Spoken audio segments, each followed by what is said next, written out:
The wind howled through the Kentucky wilderness like a living thing, carrying with it the promise of death. In a makeshift shelter of rotting timber and mud, Sarah Mitchell clutched her 3-month-old son closer to her chest, feeling his tiny body shiver against the bitter cold. The fire had died hours ago, and she had no strength left to rekindle it. Her husband's war blanket, the only thing of value they'd brought from Virginia, lay damp and useless in the corner, soaked through from the melting snow that seeped through their pathetic roof.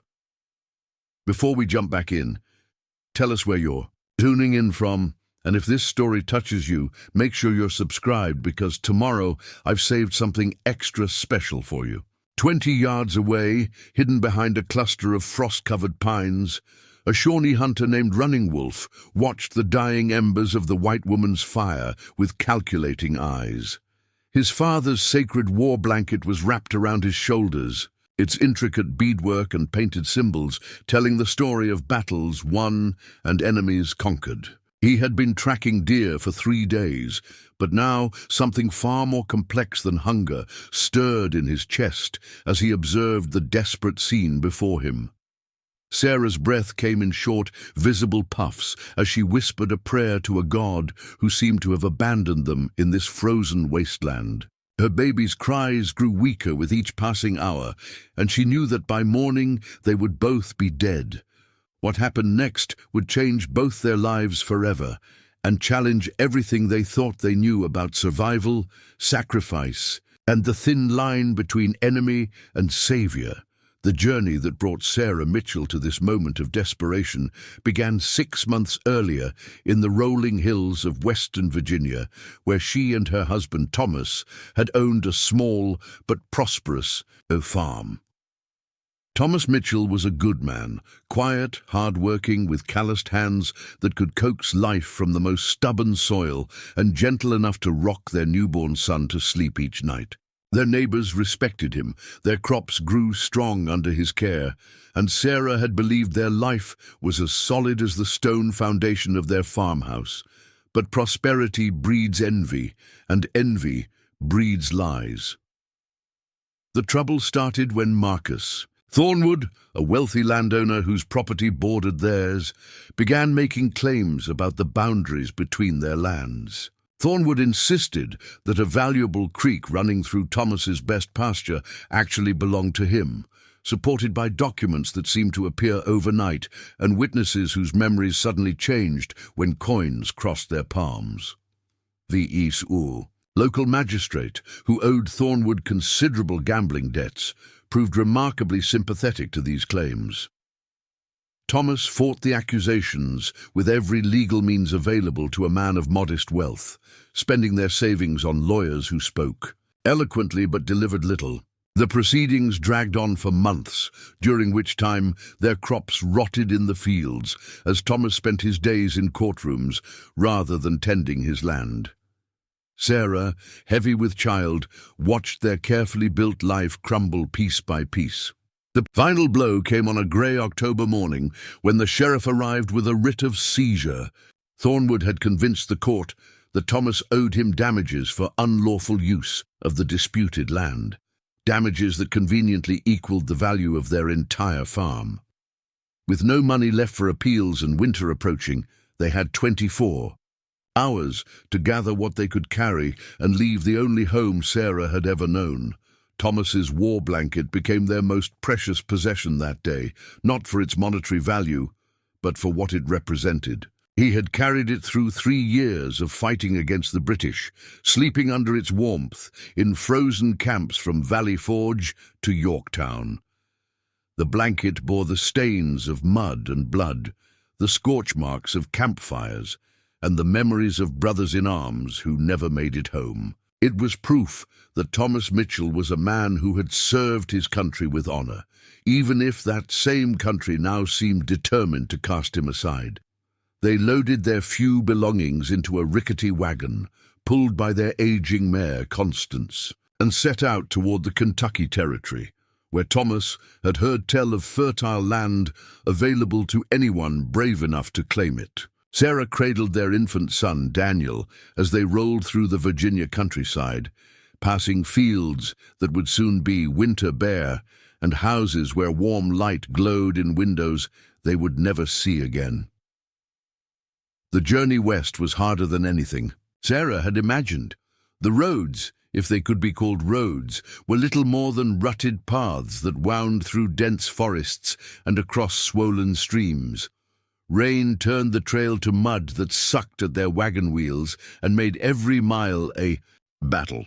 Their food supplies dwindled faster than expected, and baby Daniel's constant crying from hunger and cold frayed their nerves to breaking. Thomas grew increasingly silent as the days passed, his jaw set in grim determination, while his eyes held a haunted quality Sarah had never seen before. She knew he blamed himself for their situation, for trusting in a legal system that favored men with deeper pockets and fewer scruples. Each night, as they made camp, he would spread his war blanket beneath their small tent and hold his family close, whispering promises about the new life they would build in Kentucky. But the wilderness had its own plans for the Mitchell family. 3 weeks into their journey, while crossing a particularly treacherous stretch of mountain trail, their wagon wheel struck a hidden boulder and shattered. The impact threw Sarah and the baby to the ground, and though they were unharmed, the wagon was beyond repair. Thomas stared at the broken wheel with something approaching despair, knowing they had neither the tools nor the materials to fix it properly. They were forced to abandon most of their remaining possessions, keeping only what they could carry on their backs and load onto Constance's growing weaker frame. The war blanket stayed with them, wrapped around Daniel to keep him warm, while Sarah and Thomas shared Thomas's worn coat against the mountain chill. For 2 more weeks they pressed on, following game trails and half-remembered directions from other travelers. Thomas shot what small game he could with his flintlock rifle, but ammunition was scarce, and his aim, weakened by hunger and exhaustion, was no longer reliable.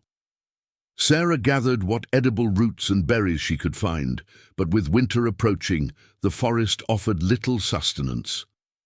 The first snow fell on a Tuesday morning in early November, light flakes that seemed innocent. Enough, but carried the promise of harsher weather to come. By afternoon, the snow was falling steadily, and by evening it had become a full blizzard that forced them to take shelter under a rocky overhang, barely large enough for the 3 of them and their horse.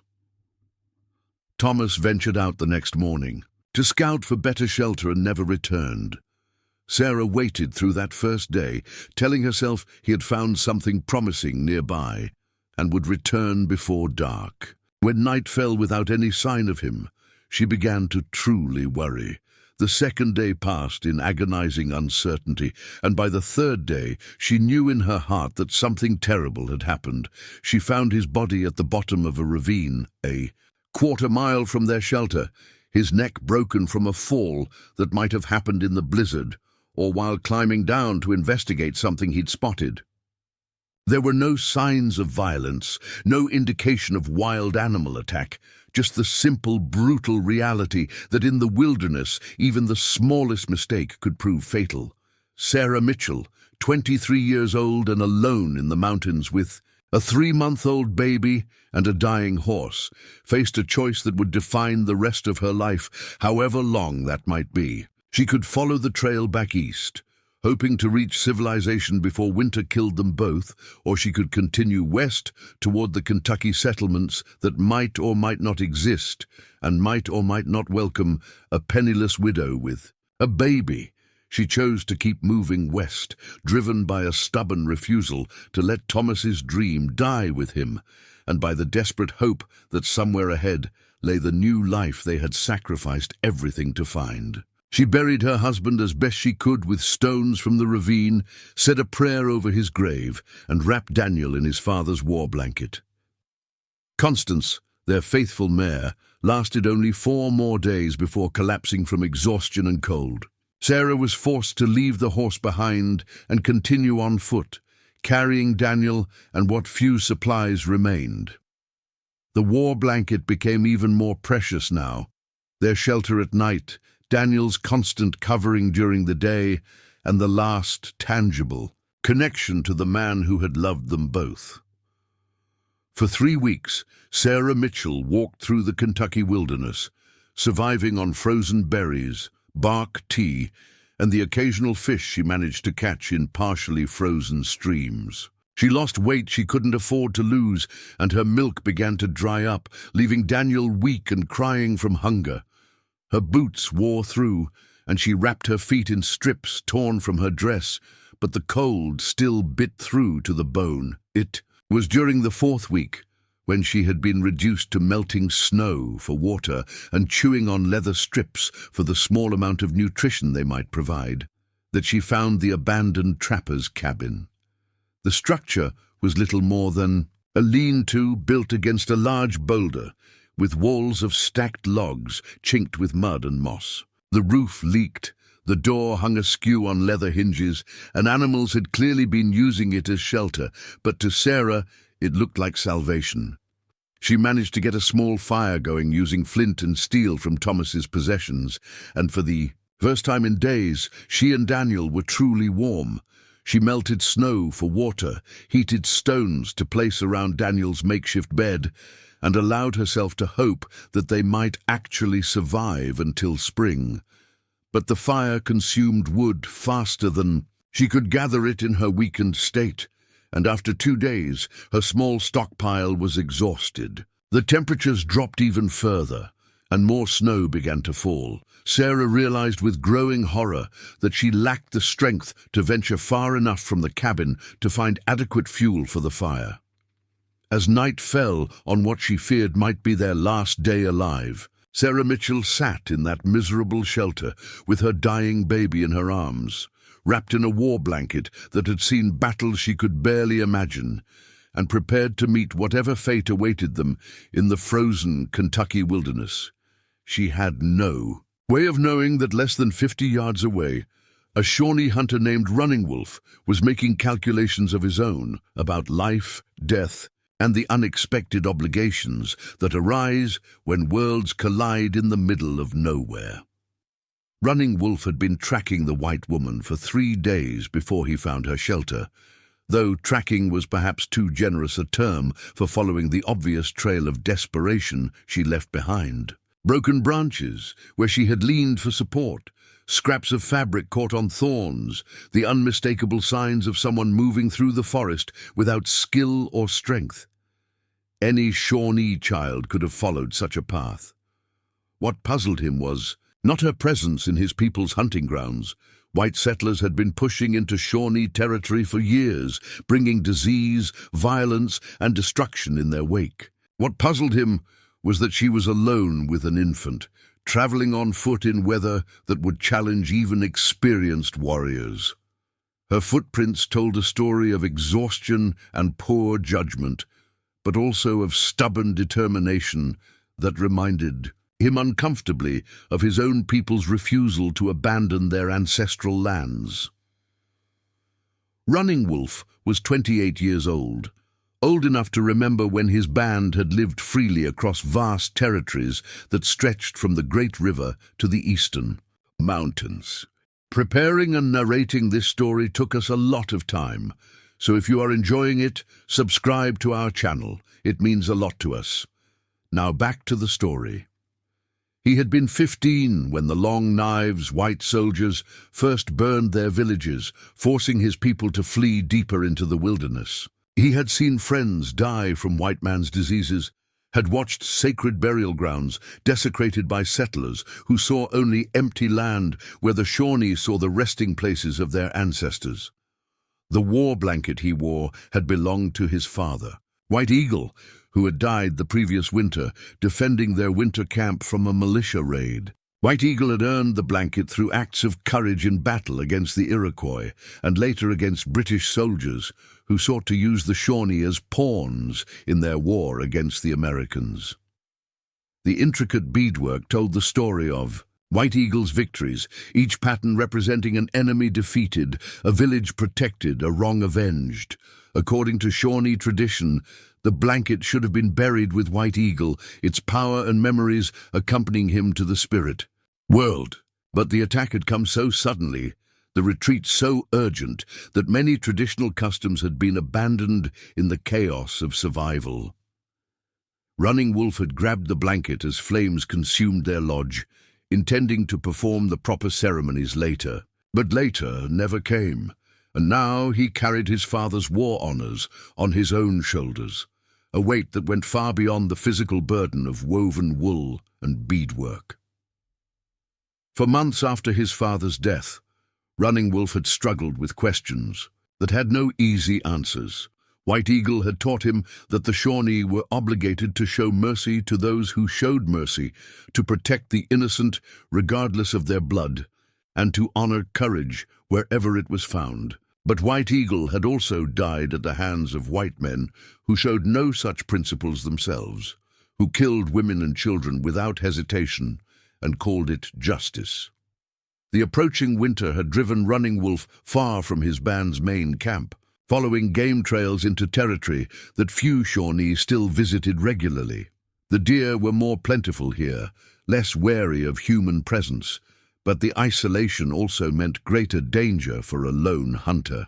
He had been successful, though, killing 2 deer in the past week and smoking the meat for transport back to his people, who would need every bit of food to survive the harsh months ahead. He had first noticed the smoke from the white woman's fire. 2 days earlier, a thin column rising from the forest that spoke of someone who barely knew how to maintain a flame. His initial impulse had been to avoid contact entirely. Lone white settlers often meant trouble, either because they were advanced scouts for larger groups or because they were desperate enough to be dangerous. But curiosity had drawn him closer, and what he discovered challenged every assumption he had made about the situation. The woman was clearly dying. Even from a distance, he could see that she had no adequate shelter, insufficient fuel for her fire, and no visible food supplies. The sound of an infant's cries carried through the cold air, weak and intermittent in a way that suggested the child was failing as quickly as its mother. This was not a threat to be avoided or an enemy to be confronted. This was simply tragedy unfolding in the wilderness. Running Wolf found himself caught between competing loyalties that pulled at his conscience like physical forces, his people's. Survival depended on maintaining distance from white settlers, avoiding any contact that might reveal Shawnee presence in the area or provide information that could be used against them later. Every warrior knew stories of Shawnee who had shown kindness to whites, only to have that kindness repaid with betrayal and violence. But his father's teachings ran deeper than simple survival tactics. White Eagle had always insisted that a warrior's true strength was measured not by his ability to kill enemies, but by his wisdom in knowing when mercy served a higher purpose than vengeance. The Shawnee Code of Honor required protecting those who could not protect themselves, regardless of the color of their skin or the actions of their people. As Running Wolf watched the woman's fire die out completely on the second night, leaving her and her child in darkness that would likely prove fatal, he wrestled with a decision that would define not only their fates, but his understanding of what it meant to live according to his father's example. The war blanket seemed to grow heavier on his shoulders as the temperature dropped and the woman's situation became increasingly desperate. White Eagle had earned this blanket through acts of courage that protected Shawnee families from harm. Was it not equally courageous to use it to protect any family from harm, even if that family belonged to a people who had brought so much suffering to his own? By dawn of the 3rd day, Running Wolf had made his choice, though he approached it with the careful planning of a warrior rather than the impulse of sentiment. He spent hours observing the woman's shelter, noting the paths she used to gather wood and water, identifying the best approaches that would minimize his exposure while maximizing his ability to help. He prepared for multiple contingencies: what he would do if she panicked and tried to flee, how he would respond if she had weapons and chose to fight, how he would communicate with someone who likely spoke no Shawnee and might not even speak English well, The opportunity came when Sarah Mitchell collapsed while trying to drag a fallen branch back to her shelter. Running Wolf watched as she struggled to her feet, swayed dangerously, and then fell again, remaining motionless in the snow for several minutes before slowly crawling back toward her lean-to. The infant's cries grew more frantic, and Running Wolf realized that he was probably witnessing the final hours of both their lives. He moved through the forest with the silent efficiency that had made him one of his band's most effective hunters, approaching the shelter from an angle that would allow him to assess the situation without immediately revealing his presence. What he saw confirmed his worst fears about their condition. The woman was clearly suffering from severe hunger and exposure. Her lips were blue with cold, her movements slow and uncoordinated, and she seemed to be having difficulty focusing her eyes. The baby, wrapped in what appeared to be a military blanket of some kind, was barely moving and making only weak, intermittent sounds. Running Wolf had seen enough death to recognize its approach, and he knew that without immediate intervention, both the woman and child would be dead before morning. He spent several more minutes weighing his options and considering the potential consequences of his decision. Helping them would require revealing not only his presence, but his knowledge of white customs and language, information that could prove dangerous if it ever reached other settlers or soldiers. It would also mean sharing resources that his own people needed for survival, and potentially creating obligations and complications that could extend far beyond a single act of mercy.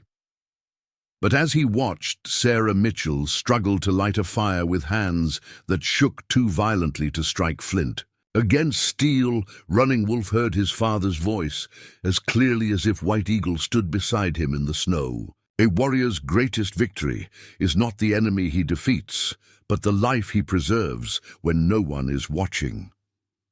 White Eagle had spoken those words after saving a Cherokee child from drowning during a particularly tense period of intertribal conflict. The Cherokee and Shawnee had been enemies for generations, but White Eagle had not hesitated to risk his own life for a child who could not swim, regardless of tribal politics or family vendettas. Now his son faced a similar test of character, and the war blanket that represented White Eagle's legacy seemed to pulse with warmth against Running Wolf's back. The decision, once made, brought with it a clarity of purpose that surprised him with its intensity. He would save the white woman and her child, not because they deserved salvation or because their people had earned Shawnee mercy, but because the alternative, allowing them to die when he had the power to prevent it, would make him something less than the man his father had raised him to be. But first, he needed to approach them in a way that would not terrify them into fatal panic or cause Sarah to make desperate choices that could endanger them all. Running Wolf studied the failing fire, the scattered wood that Sarah had been unable to organize properly, and the general layout of her pathetic shelter. He could solve their immediate problems, provide warmth, food, and basic medical care, but doing so would require earning their trust quickly enough to make his help effective. He began by gathering an armload of dry wood from sources Sarah had not discovered, seasoned branches that would burn hot and clean, providing maximum heat with minimal smoke. He arranged this wood in a neat pile just outside her shelter while she was inside tending to her baby, a clear sign of human intervention that could not be mistaken for accident or coincidence. Then he retreated to watch her reaction, prepared to reveal himself when the moment seemed right, when fear might give way to desperate hope, and when his presence might be received as salvation rather than threat. The war blanket would soon fulfill a purpose that White Eagle could never have imagined, carrying the legacy of Shawnee honor into a situation that would test everything Running Wolf believed about justice, mercy, and the complex obligations that bind all living things together in the great web of existence. Sarah Mitchell discovered the woodpile at dawn, when desperation finally drove her from the shelter, despite her weakened condition. She had spent the night listening to Daniel's increasingly faint cries, knowing that his small body was losing the battle against cold and hunger. Her own strength had faded to the point where she could barely maintain consciousness, and the reality of their approaching death had settled over her like a suffocating blanket. The sight of neatly stacked, dry firewood arranged just outside her lean-to stopped her cold. These were not branches that had fallen naturally or been scattered by wind. Someone had deliberately placed seasoned wood within easy reach of her shelter. The implications hit her with the force of a physical blow, sending her heart racing with a mixture of terror and desperate hope. In her weakened state, Sarah's mind struggled to process what this discovery meant. Another human being knew of their presence, had observed their desperate situation, and had chosen to help rather than harm them. But who and why? The Kentucky wilderness was known to be populated by hostile Indians who killed white settlers without mercy, by rough frontiersmen who might see a helpless woman as opportunity rather than obligation, and by escaped criminals who had fled civilization for reasons she didn't want to contemplate. Yet someone had provided exactly what they needed most, and had done so without demanding payment, acknowledgement, or even contact. The wood was perfectly chosen, dry oak and hickory that would burn hot and long, split to ideal sizes for her small fire. Whoever had left it understood survival in the wilderness far better than she did. Sarah's hands shook as she carried the precious fuel into her shelter, piece by piece, building the fire larger than she had dared attempt in days. The warmth that soon filled the small space felt like a miracle, and for the first time since Thomas's death, she allowed herself to believe that she and Daniel might actually survive another day. But survival brought with it new anxieties. If someone was watching them, helping them, what did that person want in return? Sarah had heard terrible stories about what happened to women alone on the frontier, tales that made death by freezing seem almost merciful by comparison. Yet as she nursed Daniel by the rebuilt fire, she found herself hoping desperately that whoever had helped them would reveal themselves. She did not have long to wait. Running Wolf made his approach during the afternoon, when the sun cast long shadows through the forest and the smoke from Sarah's fire would mask his scent from any wildlife in the area. He moved with deliberate noise, allowing his footsteps to crunch audibly in the snow and occasionally snapping a branch to announce his presence well before he came into view. The last thing he wanted was to surprise a frightened woman who might have a weapon. When Sarah heard the sounds of someone approaching, her first instinct was to grab Thomas's flintlock rifle, though she knew it held only one shot, and she had never been an accurate marksman even under ideal conditions. Her hands trembled as she checked the priming powder and tried to steady the heavy weapon, while Daniel stirred restlessly in his makeshift bed.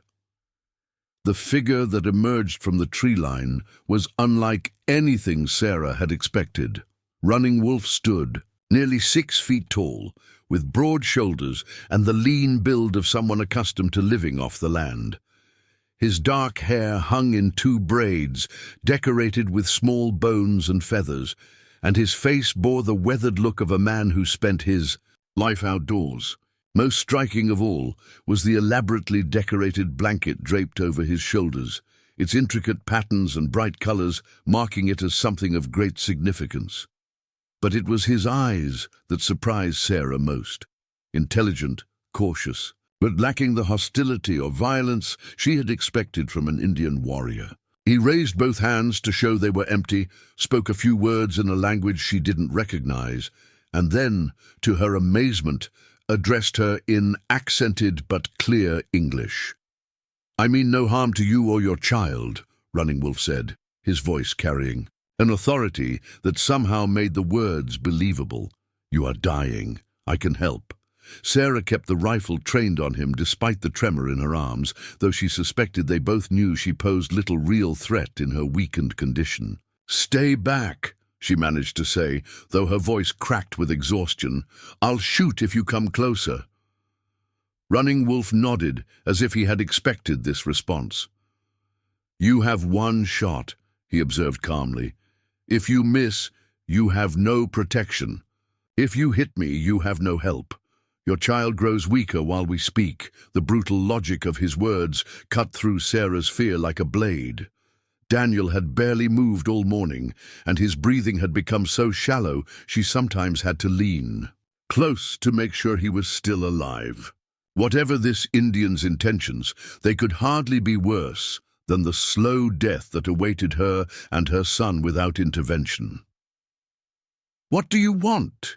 she asked, lowering the rifle slightly but keeping it ready. "To live according to my father's teachings," Running Wolf replied, a response that made no sense to Sarah but seemed to satisfy some internal requirement for honesty. "You need food, medicine, proper shelter. I can provide these things. Why would you help us? Your people and mine are enemies." Running Wolf considered this question for a long moment, his gaze moving from Sarah to the bundle that held her infant son. "Some things are larger than the conflicts between peoples," he said finally. "A child's life is sacred, no matter whose child. A mother's love honors the spirits, regardless of her tribe." Sarah found herself studying this unexpected savior with growing fascination. Everything she had been told about Indians suggested they were bloodthirsty savages who killed without mercy and showed no compassion for white settlers. Yet this man spoke with a dignity and thoughtfulness that reminded her of the best ministers she had known, and his offer of help seemed genuine rather than calculated. "How do I know you won't hurt us?" she asked. "You do not know," Running Wolf admitted. "But you know that without help you will both be dead before tomorrow's sun. Sometimes trust is not about certainty, but about choosing the possibility of life over the certainty of death." The profound simplicity of his statement struck Sarah with unexpected force. She had been raised to fear Indians, to see them as enemies of civilization and Christianity, but this man spoke with a wisdom that seemed to transcend such simple categories. More importantly, he was offering hope when she had none left. Slowly, Sarah lowered the rifle and set it aside. "What kind of help?" she asked. Wolf's shoulders relaxed slightly, though he remained alert and ready to retreat if necessary. "First, food. You are starving, and your milk has stopped. The child needs nourishment immediately." He reached into a leather pouch at his side and withdrew a wrapped package, which he placed on the ground between them before stepping back. "Dried deer meat, ground fine and mixed with berries and fat. It will give you strength and help your milk return." Sarah unwrapped the package with trembling fingers, revealing what looked like pressed cakes of dark, rich-smelling food. The aroma alone made her stomach clench with hunger, and she had to force herself not to devour the offering. "Immediately, eat slowly," Running Wolf warned, as if reading her thoughts. "Too much too fast will make you sick. Small bites, chew well." As Sarah forced herself to eat slowly, feeling strength begin to return to her body with each careful bite, Running Wolf continued outlining what he could offer. "Your shelter leaks and lets in cold. I can show you how to seal it properly. Your fire wastes wood and gives little heat. I can teach you to build fires that burn longer and warmer." "And in return?" Sarah asked between bites. "In return, you listen to what I tell you about surviving in this place. You do not try to find other white people and tell them about me. You take only what you need from the forest and leave the rest for those who will come after." The terms seemed reasonable, almost absurdly generous given the circumstances. Sarah nodded her agreement, then asked the question that had been troubling her most. "Why do you speak English?" How do you know our ways?" Running Wolf's expression darkened slightly. "I was captured by soldiers when I was 12, spent 3 years in a mission school before I escaped. They wanted to make me into a white man, to kill the Shawnee in me, and replace it with their God and their customs. I learned their language, their writing, their prayers, but I never forgot who I was or where I came from." The bitterness in his voice suggested experiences that Sarah could barely imagine, yet he had turned that forced education into a tool for mercy rather than revenge. The complexity of his character continued to challenge every assumption she had held about his people. "What is your name?" she asked. "My people call me Running Wolf. What do your people call you?" "Sarah Mitchell, and my son is Daniel." Running Wolf nodded formally, as if the exchange of names had sealed some kind of agreement between them. "Sarah Mitchell, I will help you survive this winter, but you must understand the dangers we both face. If other white people find you with me, they will assume you are my prisoner, or that you have betrayed your own kind. If my people discover I am helping you, they will see it as treason against those who have died at your people's hands. Then why take the risk?" Running Wolf touched the ornate blanket draped over his shoulders. "This belonged to my father, who died defending our village from white soldiers. Before he died, he told me that a warrior's greatest victory is not the enemy he defeats, but the life he preserves when no one is watching. Today, you and your child are the lives that need preserving." Sarah felt tears begin to flow down her cheeks. The first tears she had allowed herself since Thomas's death. The emotional release combined with physical nourishment and returning warmth made her feel almost dizzy with relief and gratitude. "I don't know how to thank you," she whispered. "Survive," Running Wolf said simply. "Live long enough to see your son grow strong. Teach him that not all Indians are his enemies and not all white people are mine. That will be thanks enough." As the afternoon wore on, Running Wolf began the process of transforming their desperate situation into something resembling sustainable survival. He showed Sarah how to weave pine boughs and mud into an effective sealant for the gaps in her shelter, demonstrated techniques for building fires that produced maximum heat with minimum fuel consumption, and shared knowledge about edible plants and roots that could be found even in winter conditions.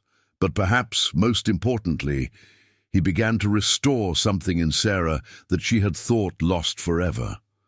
Hope for the future and faith in the fundamental goodness that could exist between people, even across the deepest divides of culture and conflict. The transformation of Sarah's shelter took 3 days, during which Running Wolf appeared each morning like a forest spirit materializing from the dawn mist. He would arrive carrying tools fashioned from stone and bone, materials gathered from secret places deeper in the wilderness, and knowledge accumulated over decades of survival in conditions that would have killed most civilized men within hours. The first day, he taught Sarah to identify the difference between wood that would burn clean and wood that would smoke excessively, potentially alerting other travelers to their presence. He showed her how to split logs, using a technique that required no metal tools, employing wooden wedges and strategic strikes with heavy stones to create perfectly sized fuel that would burn efficiently throughout the night. But more challenging than the physical work was learning to navigate the complex social dynamics of their unlikely partnership. Sarah found herself constantly torn between gratitude for Running Wolf's help and deeply ingrained fears about his ultimate intentions. Everything she had been taught about Indians suggested that his kindness was merely a prelude to violence or captivity, yet his actions consistently contradicted these expectations.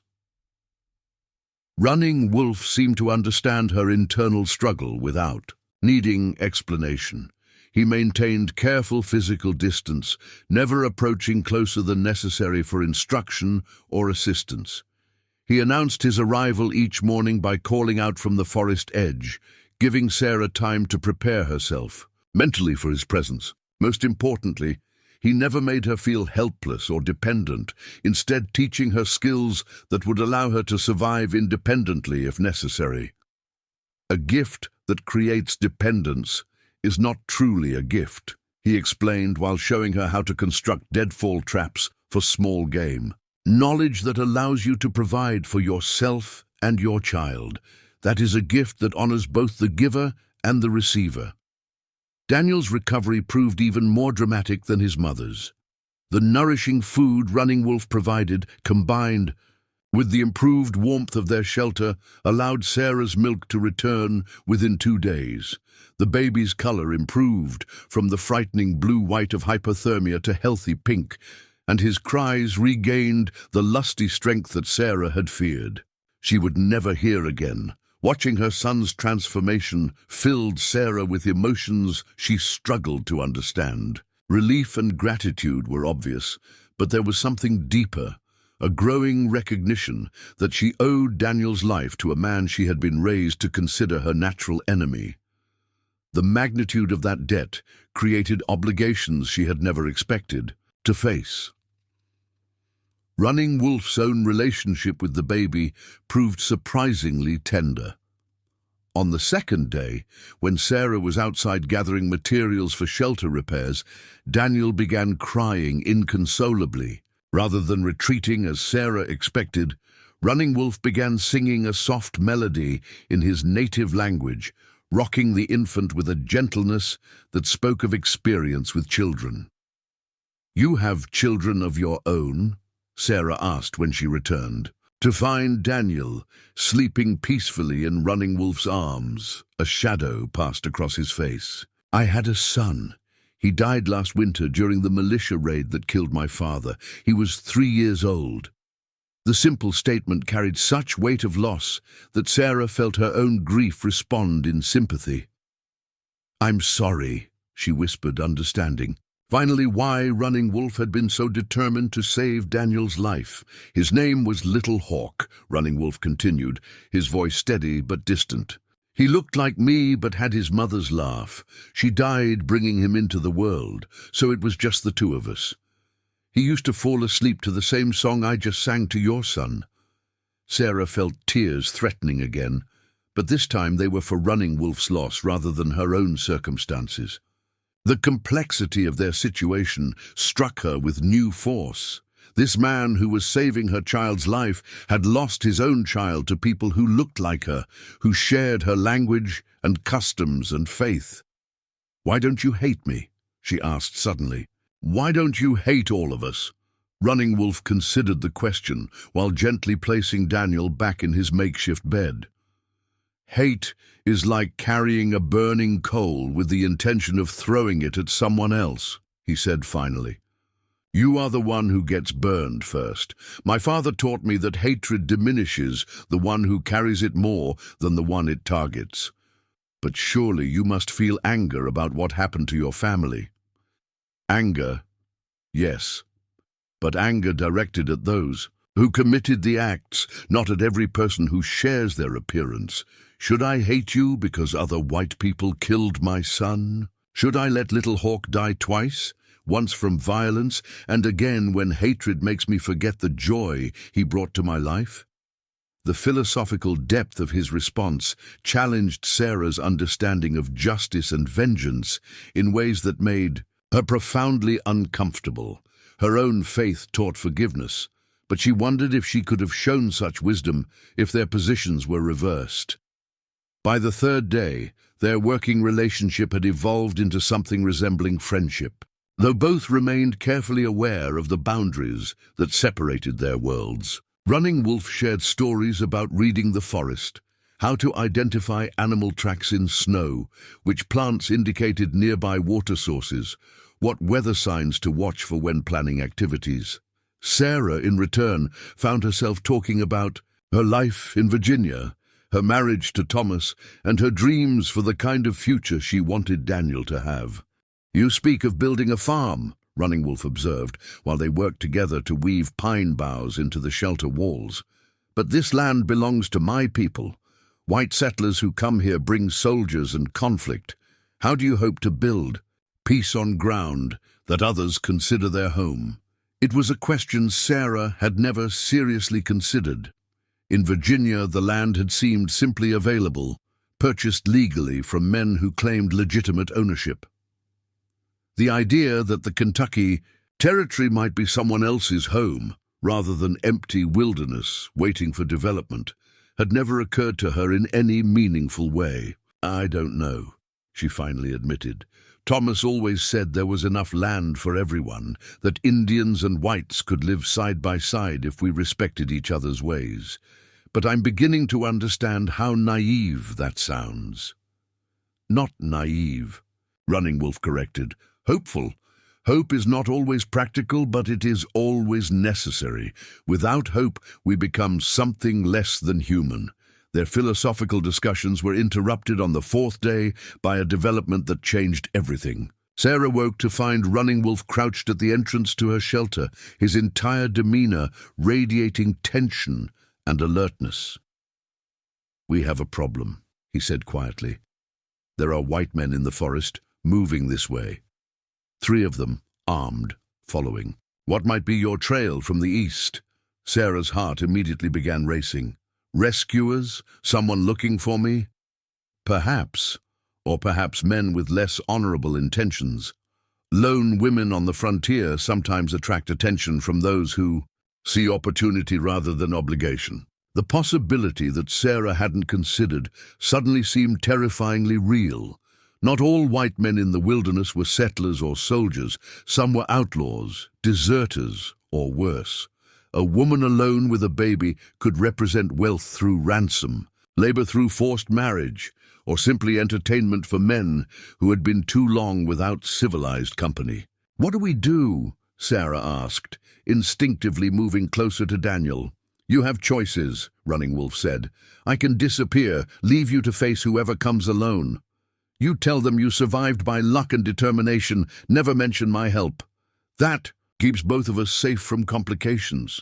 "What's the other choice?" "I stay. If these men have good intentions, my presence will make them suspicious, but not necessarily hostile. If they have bad intentions, my presence may be the only thing that keeps you and your child safe." Sarah understood immediately that Running Wolf was offering to risk his own life for her protection. If the approaching men were hostile and numerous, a single Indian warrior would have little chance against 3 armed whites. If they were legitimate, settlers or soldiers, his presence could easily be misinterpreted as kidnapping or worse. "You've done enough," Sarah said. "You've saved our lives. I can't ask you to risk yours as well. You are not asking. I am choosing." Running Wolf's voice carried a finality that brooked no argument. "My father's war blanket has protected me through many dangers. Today it will protect all of us, or none of us." As they prepared for the encounter that would determine their fate, Sarah realized that the past 4 days had fundamentally changed her understanding of courage, honor, and the complex obligations that bind human beings together. Across even the deepest cultural divides, Running Wolf was about to risk everything for people he had known less than a week, guided by principles that seemed to transcend the bitter conflicts tearing their peoples apart. The sound of approaching voices grew louder through the morning air, carrying with them the promise of answers that would define whether Sarah and Daniel's story would end in salvation or tragedy. Running Wolf checked his weapons. A bow with a quiver of arrows, a tomahawk at his belt, and a long knife that had belonged to his father. Sarah picked up Thomas's rifle, though she knew that against 3 men it would provide little real protection. "Whatever happens," Running Wolf said as they waited for their visitors to arrive, "remember that your son deserves to grow up in a world where people can choose mercy over vengeance, understanding over hatred. That hope is worth fighting for, even if we do not live to see it fulfilled." The voices grew closer, and Sarah prepared to discover whether the men approaching through the Kentucky wilderness would prove to be angels or demons in human form. The 3 men who emerged from the Kentucky forest carried themselves with the predatory confidence of wolves circling wounded prey. Their leader, a burly man with greying hair and suspicious eyes, wore the remnants of what had once been a Continental Army uniform, though the insignia had been torn away and the fabric bore stains that suggested questionable activities. His companions flanked him with military precision, one tall and lean, with the calculating gaze of a man accustomed to violence, the other younger but already bearing the hardened expression of someone who had seen too much brutality for his years. "Well, well," the leader called out as he spotted Sarah's shelter. "What have we here? A little homestead in the middle of nowhere." Sarah stepped forward cautiously, keeping Daniel wrapped protectively in her arms while trying to project confidence she didn't feel. Running Wolf had positioned himself in the shadows behind her shelter, invisible to the approaching men, but ready to act if necessary. "I'm Sarah Mitchell," she announced, forcing her voice to remain steady. "I'm traveling to the Kentucky settlements with my infant son." The leader's eyes swept over her disheveled appearance, taking in her worn clothing, obvious signs of malnutrition, and the crude shelter that barely qualified as adequate protection from the elements. His smile held no warmth whatsoever. "Jeremiah Pike," he introduced himself with mock courtesy. "These are my associates, Crawford and young Daniels. We're independent traders, you might say. Been traveling these parts for some time now." The way he emphasized independent made Sarah's skin crawl. She had heard whispers about deserters and criminals who had fled into the wilderness rather than face justice, men who survived by preying on defenseless travelers and isolated settlements. "Mighty, dangerous country for a woman alone," Crawford observed, his voice carrying an undertone of threat disguised as concern. "Lots of hostile Indians in these parts. Wolves, too. A woman with a baby could find herself in serious trouble real quick." "I've managed well enough so far," Sarah replied, though she knew her current state hardly supported that claim. Young Daniels, who couldn't have been more than 20, but whose eyes held the cold emptiness of a killer, circled around to get a better view of the shelter. "Nice fire you got going there, ma'am. Good supply of wood, too. Almost like someone's been taking real good care of you." The observation sent ice through Sarah's veins. These men were clearly experienced in reading signs of human activity, and they had immediately noticed evidence that she hadn't been surviving alone. "I've been managing my resources carefully," she said, though the explanation sounded weak even to her own ears. Pike stepped closer, his presence increasingly menacing. "See, that's interesting because we've been tracking you for the better part of 2 days, following a trail that tells quite a story about a woman traveling alone with insufficient supplies, growing weaker by the mile. But suddenly, that trail changes. Food appears, shelter improves, fire building gets more efficient, makes a man wonder who's been helping you out here in Indian country." Sarah felt trapped between honesty and deception, knowing that either choice could prove fatal. If she admitted to Running Wolf's presence, these men might view him as a threat to be eliminated or an opportunity to be exploited. If she continued lying, they would likely discover the truth anyway and become even more dangerous. "I found some supplies left by previous travelers," she attempted, but Pike's expression made it clear he wasn't buying her story. "Crawford," Pike said without taking his eyes off Sarah, "scout around the perimeter, look for tracks, signs of recent activity, pay special attention to anything that doesn't look like it was made by a woman and baby." As Crawford began examining the ground around their camp, Sarah realized with growing terror that Running Wolf's presence would be discovered within minutes. His tracks were everywhere, no matter how carefully he had tried to conceal them. "Found something interesting over here," Crawford called out from near the woodpile. "Fresh moccasin prints, adult male, probably weighs about 170. Been here recently, too. These tracks were made this morning." Pike's hand moved to the pistol at his belt. "Well now, Mrs. Mitchell, seems like you've been keeping some interesting company. Where's your Indian friend hiding?" "I don't know what you're talking about," Sarah insisted, though her voice trembled with the effort of maintaining the lie. Young Daniels laughed, a sound devoid of humor. Maybe the savage got tired of waiting for her to warm up to him. Could be he's long gone by now, or could be he's watching us right now, Pike added, scanning the tree line with predatory intensity. Indians are known for their patience, might be planning to put arrows in our backs the moment we let our guard down. The casual discussion of violence, combined with their obvious familiarity with tracking and combat, confirmed Sarah's worst fears about these men. They weren't settlers or legitimate traders. They were something far more dangerous. "Here's what's going to happen," Pike announced, his tone becoming businesslike. "You're going to call your Indian friend out of hiding. Tell him to come forward, with his hands visible and no weapons.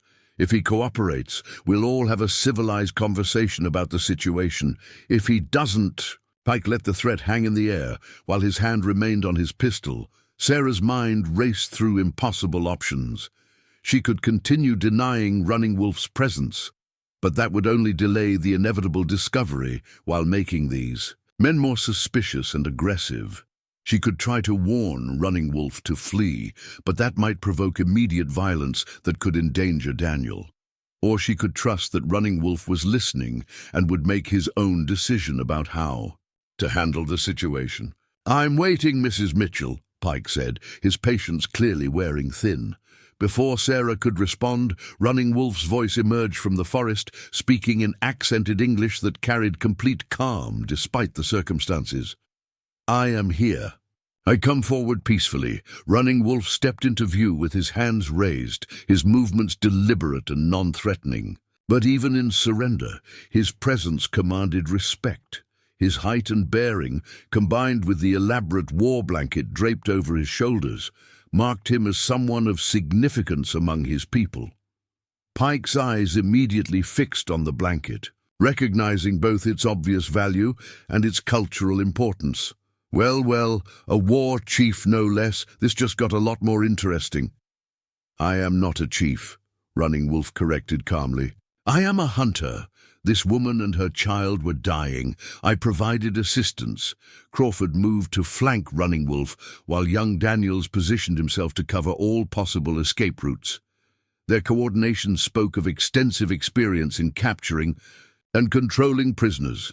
"How touching," Pike sneered. "A noble savage with a soft heart for white women. Tell me, Chief, did you expect anything in return for your assistance?" The implication in Pike's voice made Sarah's stomach turn, but Running Wolf's expression remained impassive. "I expected nothing except to honor my father's teachings about protecting the innocent." "Your father's teachings," Pike repeated mockingly. "And I suppose that fancy blanket belonged to Daddy too? Worth quite a bit to collectors back east, I'd imagine. Authentic Indian war regalia brings premium prices from folks who like exotic decorations." Sarah suddenly understood part of what motivated these men. They weren't just predators seeking victims. They were profiteers who saw everything in terms of monetary value. Running Wolf's war blanket represented significant wealth to men who would steal anything they could carry. "The blanket is not for sale," Running Wolf stated firmly. "Oh, but that's where you're wrong, Chief," Pike replied with obvious satisfaction. "Everything's for sale if the price is right. Question is whether you prefer to negotiate or have the terms dictated to you." Young Daniels stepped forward eagerly. "I say we just take what we want, kill the Indian, keep the woman for company, sell the baby to someone who wants children, profit all around." The casual way he discussed murder and human trafficking struck Sarah like a physical blow. These weren't just criminals, they were monsters who had abandoned every pretense of humanity. Now, Pike chided his younger associate. "No need to be hasty. I prefer to handle business arrangements with a bit more finesse." He turned back to Running Wolf with false reasonableness. "Here's my offer, Chief. You hand over that blanket and any other valuables you might be carrying, then you walk away. We'll take good care of the woman and her baby, make sure they get safely to the settlements." "What kind of care?" Running Wolf asked, though his tone suggested he already knew the answer. "The kind that ensures everyone gets what they need. Pike replied with a leer that left no doubt about his intentions. Running Wolf's posture shifted slightly, a subtle change that Sarah recognized as preparation for violence. Despite being outnumbered and outgunned, he was not going to abandon them to these men. "I cannot accept your offer," Running Wolf said quietly. "Can't or won't?" Crawford demanded, his hand moving to his own weapon. "Both," Running Wolf replied. "The blanket carries my father's spirit. It does not belong to me to give away, and these people are under my protection." Pike laughed harshly. "Your protection? You're one man with a bow against 3 men with guns. The mathematics don't work." "In your favor, Chief. Perhaps," Running Wolf acknowledged, "but some things are worth dying for. My father taught me that a warrior's greatest victory is not the enemy he defeats, but the innocent life he preserves when no one is watching." The quote seemed to resonate in the forest clearing with unexpected power, highlighting the vast moral distance between Running Wolf's code of honor and Pike's philosophy of exploitation. "How very noble," Pike sneered. "Also, how very stupid. Crawford, disarm our romantic hero. Young Daniels, secure the woman and baby. Time to conclude our business." "Here." As the 3 men moved to implement Pike's orders, Sarah realized that the next few minutes would determine whether Daniel would grow up in a world where mercy and courage still mattered, or whether evil would triumph simply because it was more heavily armed. Running Wolf's hand moved almost imperceptibly toward the tomahawk at his belt, and Sarah understood that despite the odds, he was preparing to fight for principles that these men would never understand. The violence erupted with the sudden fury of a thunderstorm breaking over the mountains. Running Wolf's tomahawk flew from his hand in a silver arc that caught the morning light, embedding itself deep in Crawford's chest before the tall man could draw his pistol. Crawford's eyes widened in shock as he looked down at the weapon protruding from his ribs, then collapsed backward into the snow without a sound. Young Daniels spun toward Running Wolf with his musket raised, but the Shawnee warrior was already moving, diving to his left while drawing his father's long knife in one fluid motion. The musket ball whistled past Running Wolf's ear, so close he felt the heat of its passage, before splintering into a pine tree behind him. Pike cursed violently as he struggled to clear his pistol from its holster, his attention split between Running Wolf's lightning-fast movements and maintaining control over Sarah and the baby. The delay cost him precious seconds that Running Wolf used to close the distance between them. Sarah, realizing that this might be her only opportunity to affect the outcome, swung Thomas's heavy flintlock rifle like a club, catching young Daniels across the back of his skull as he tried to reload. The impact dropped him to his knees, blood streaming from a gash in his scalp, his musket tumbling into the snow. Running Wolf reached Pike just as the older man finally freed his pistol.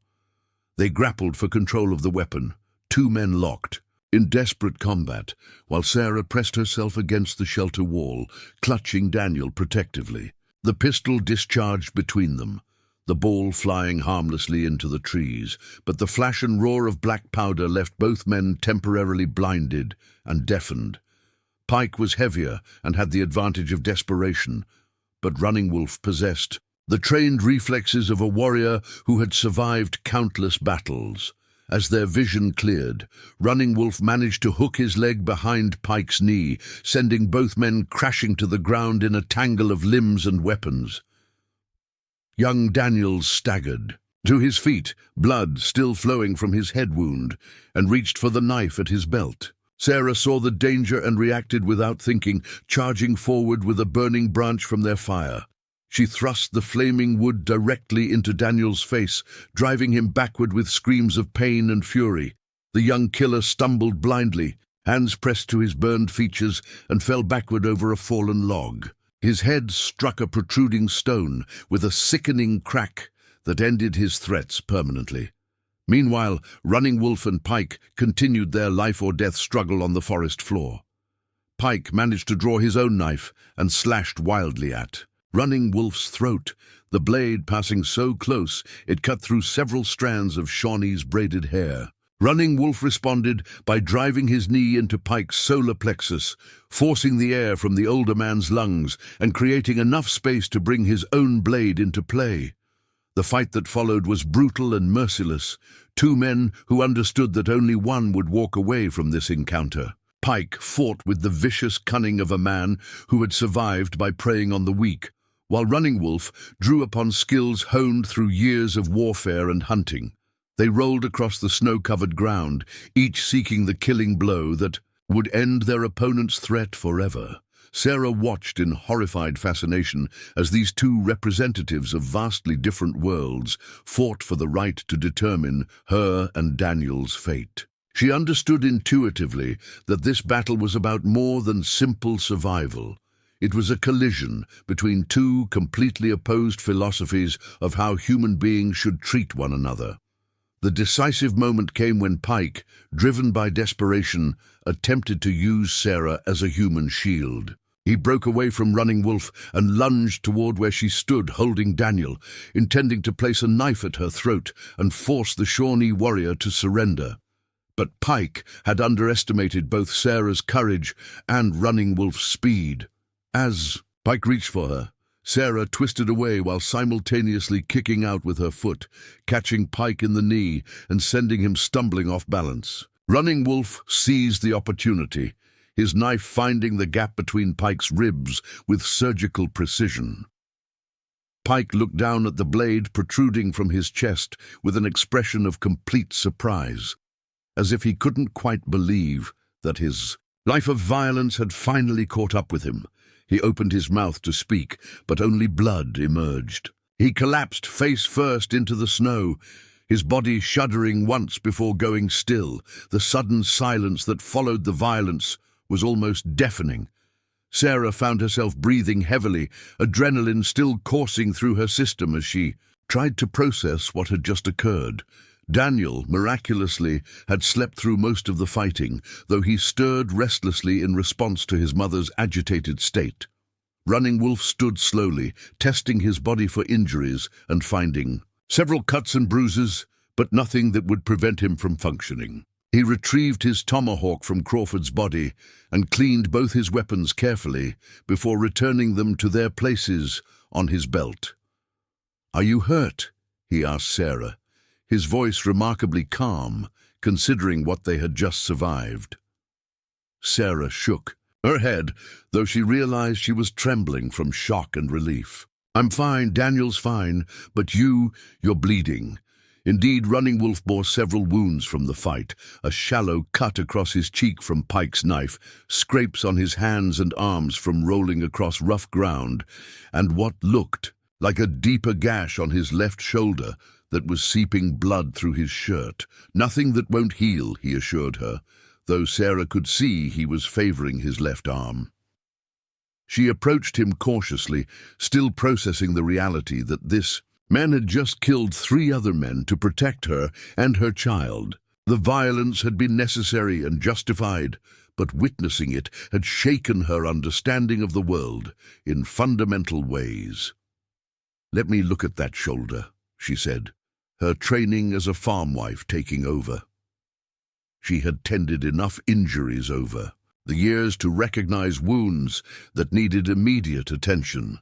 Running Wolf allowed her to examine the cut, which proved to be deeper than he had initially indicated. The blade had sliced through muscle and would require proper cleaning and binding to prevent infection. "We need to get you cleaned up," Sarah said, taking charge of the situation with surprising authority. "Sit down by the fire while I heat some water." As she tended to Running Wolf's wounds, Sarah found herself studying his face with new eyes. This man had just demonstrated a level of courage and selflessness that challenged everything she thought she knew about human nature. He had risked his life, and very nearly lost it, to protect people he had known for less than a week. "Why?"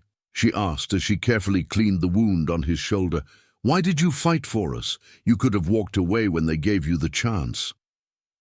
Running Wolf was quiet for a long moment, his gaze fixed on the fire while Sarah worked. My father used to tell me that every person faces moments when they must choose who they truly are, he said finally. Not who they claim to be, or who others expect them to be, but who they are in their heart when no one else is watching. "And who are you?" Sarah asked. "I am my father's son," Running Wolf replied simply. "I am someone who believes that protecting the innocent is more important than protecting myself. I am someone who would rather die with honor than live with shame." Sarah finished bandaging his shoulder and sat back to study this remarkable man who had twice saved her life in the space of a week. "Your father would be proud," she said quietly. "I hope so," Running Wolf admitted. "But pride matters less than doing what is right." As they sat together by the fire, surrounded by the bodies of men who had chosen a different path, Sarah began to understand that her journey through the Kentucky wilderness had taught her lessons she never could have learned in Virginia. She had discovered that courage could come from unexpected sources, that honor transcended the boundaries of race and culture, and that sometimes the greatest strength lay in choosing mercy over vengeance. But their ordeal was far from over. The presence of Pike's gang raised troubling questions about what other dangers might be lurking in the wilderness, and winter was still far from finished with them.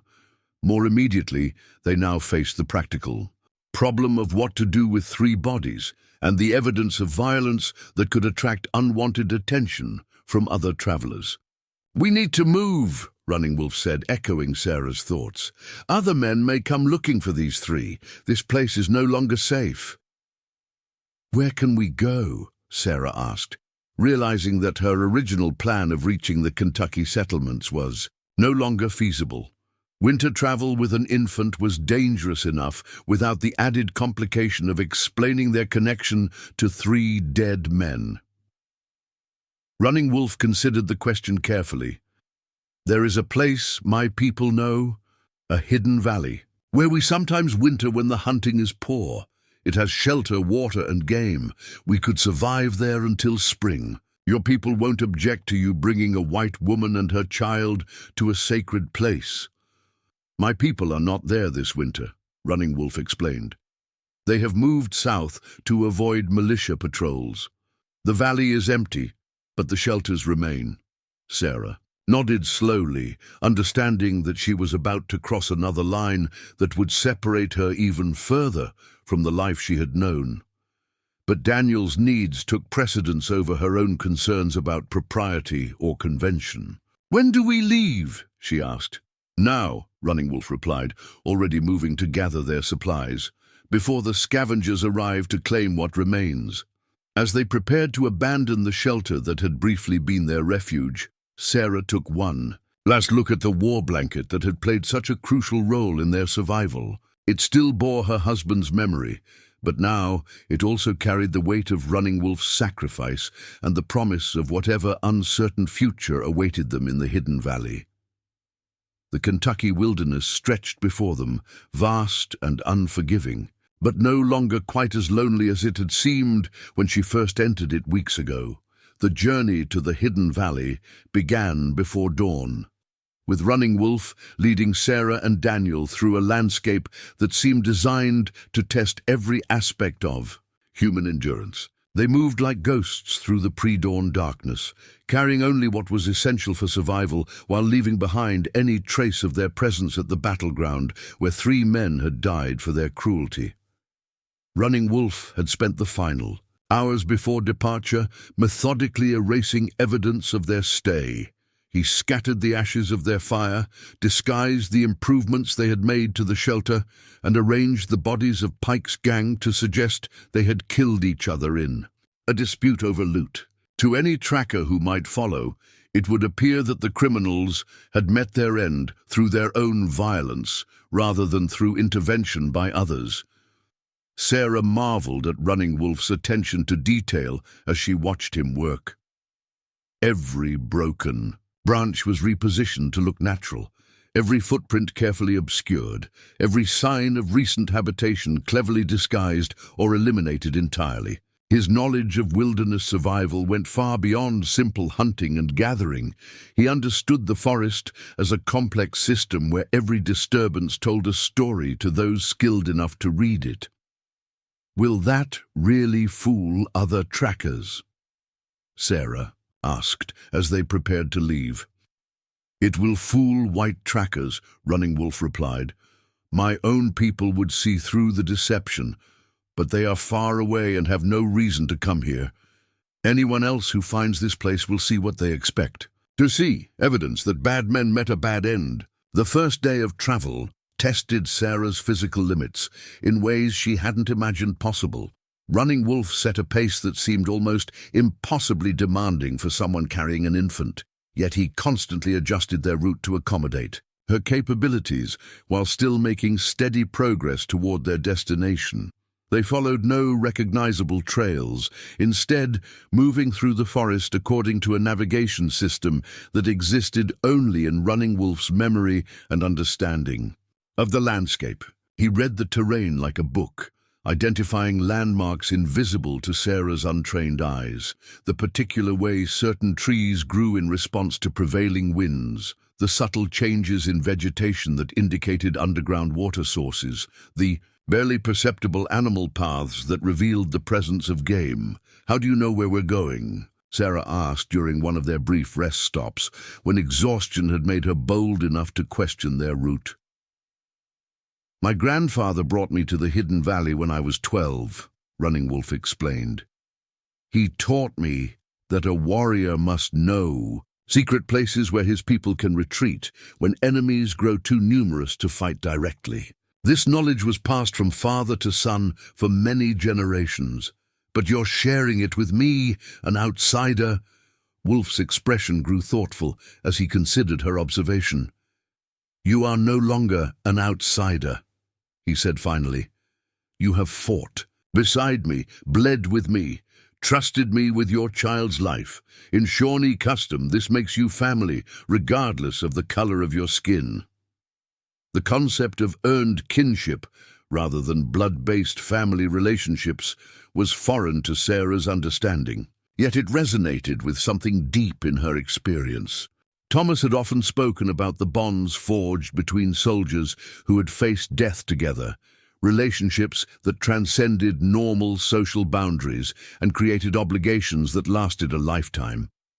By midday, Daniel had begun to fuss more frequently, his small body protesting the constant movement and his mother's growing fatigue. Sarah's milk production had diminished under the stress of travel, leaving the baby hungry and irritable despite her best efforts to keep him fed and warm. Running Wolf noticed her struggles without comment, but when they stopped for their noon rest, he produced a leather pouch containing what looked like a fine, pale powder, ground acorn meal mixed with bear fat and maple sugar, he explained. "It can be mixed with water to make food for babies when their mother's milk is insufficient. My sister used this to feed her children during the lean times." Sarah accepted the offering gratefully, though she wondered how many of Running Wolf's personal supplies he was sharing to keep her and Daniel alive. He had already given them so much: food, shelter, protection, and now this intimate knowledge about feeding infants. Each gift deepened her sense of obligation to this remarkable man who seemed to have unlimited reserves of generosity. The acorn mixture proved remarkably effective at calming Daniel's hunger, and Sarah found herself wondering about the sophisticated understanding of nutrition that Running Wolf's people possessed. Everything she had been taught suggested that Indians were primitive savages, yet their knowledge of wilderness survival clearly surpassed anything she had learned in civilized society. The afternoon brought new challenges as the terrain grew increasingly rough. They climbed steep ridges where loose stone threatened to betray their footing, descended into ravines where ice-covered streams required careful navigation, and pushed through dense thickets that tore at their clothing and skin. Sarah's respect for Running Wolf's physical capabilities grew with each obstacle they overcame. He moved through the wilderness with an efficiency that made difficult terrain look effortless, yet he never made her feel inadequate for struggling with challenges he handled easily.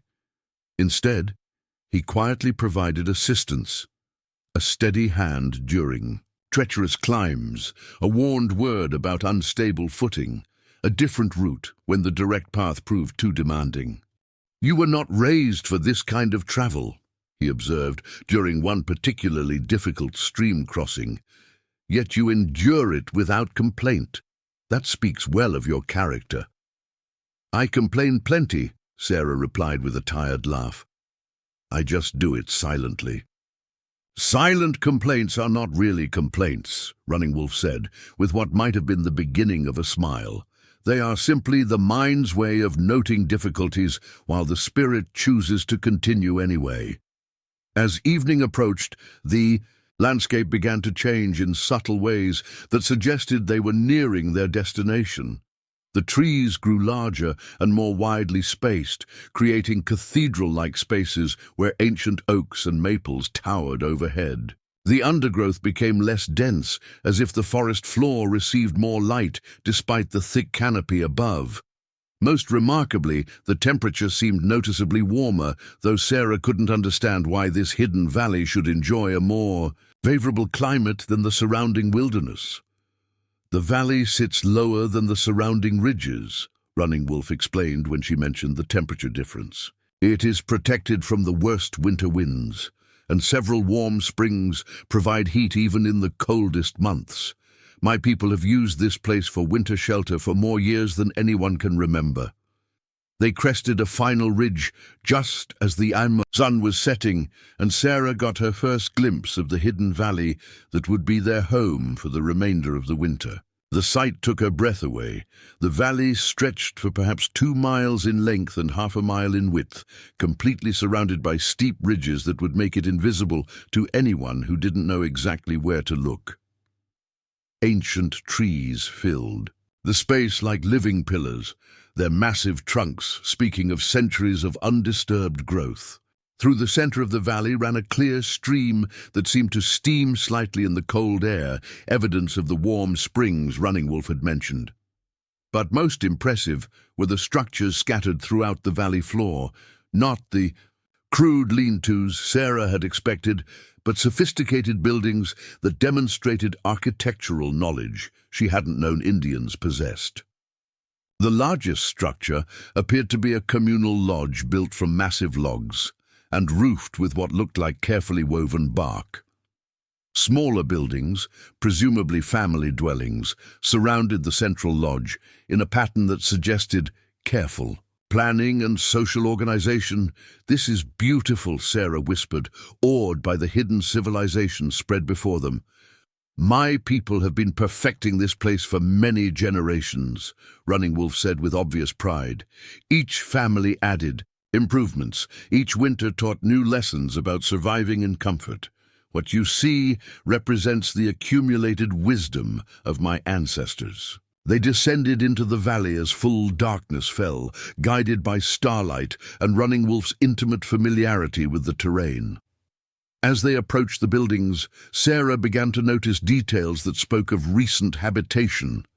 Cleared pathways between structures, maintenance work on roofs and walls, food storage areas that had been carefully protected from weather and animals. "When did your people leave?" Sarah asked. 2 moons ago, when scouts reported militia activity to the south. The war chief decided it was safer to winter near the Great River, where escape routes were more numerous if we were discovered. Running Wolf led them to one of the smaller buildings, a family dwelling that appeared to be in excellent condition. He produced flint and steel to light a fire in the central hearth, revealing an interior that challenged every assumption Sarah had held about Indian living conditions. The single room was spacious and well organized, with sleeping areas defined by woven mats and fur-covered platforms built along the walls. Storage baskets hung from the rafters, containing what appeared to be dried foods, tools, and household implements. The hearth was sophisticated in design, with a stone chimney that drew smoke efficiently while radiating heat throughout the space. Most remarkable were the decorative elements that transformed the utilitarian space into something approaching luxury. Painted designs covered many of the walls, depicting scenes of hunting, seasonal ceremonies, and what appeared to be historical events. Woven textiles provided both practical warmth and aesthetic beauty, their patterns more complex and skillfully executed than anything Sarah had seen in white settlements. "This is incredible," she said, turning slowly to take in all the details. "I had no idea that your people lived with such sophistication. Most white people see only what they expect." "Oh, to see," Running Wolf replied as he built up the fire. "They believe we are savages because it makes them feel better about taking our lands. It is easier to steal from people you consider less than human." Sarah felt the sting of truth in his words, recognizing how her own preconceptions had been shaped by the need to justify white expansion into Indian territory. Seeing this evidence of Shawnee civilization forced her to confront uncomfortable questions about the moral foundations of her own culture's behavior. Running Wolf seemed to understand her internal struggle without needing explanation. "You were told lies because the truth would have made you ask difficult questions," he said gently. "Now you know better. What you do with that knowledge will define who you choose to become." As they settled in for their first night in the Hidden Valley, Sarah found herself contemplating the remarkable journey that had brought her to this place. 6 weeks ago, she had been a conventional farm wife with predictable concerns about crops and weather and community gossip. Now she was living in a Shawnee lodge, dependent on the kindness of a man her own people would consider an enemy, caring for her child in a hidden valley that most whites would never believe existed. Yet, for the first time since Thomas's death, she felt something approaching peace. Daniel was warm and fed, she had adequate shelter and protection, and she was beginning to understand that survival might be possible after all.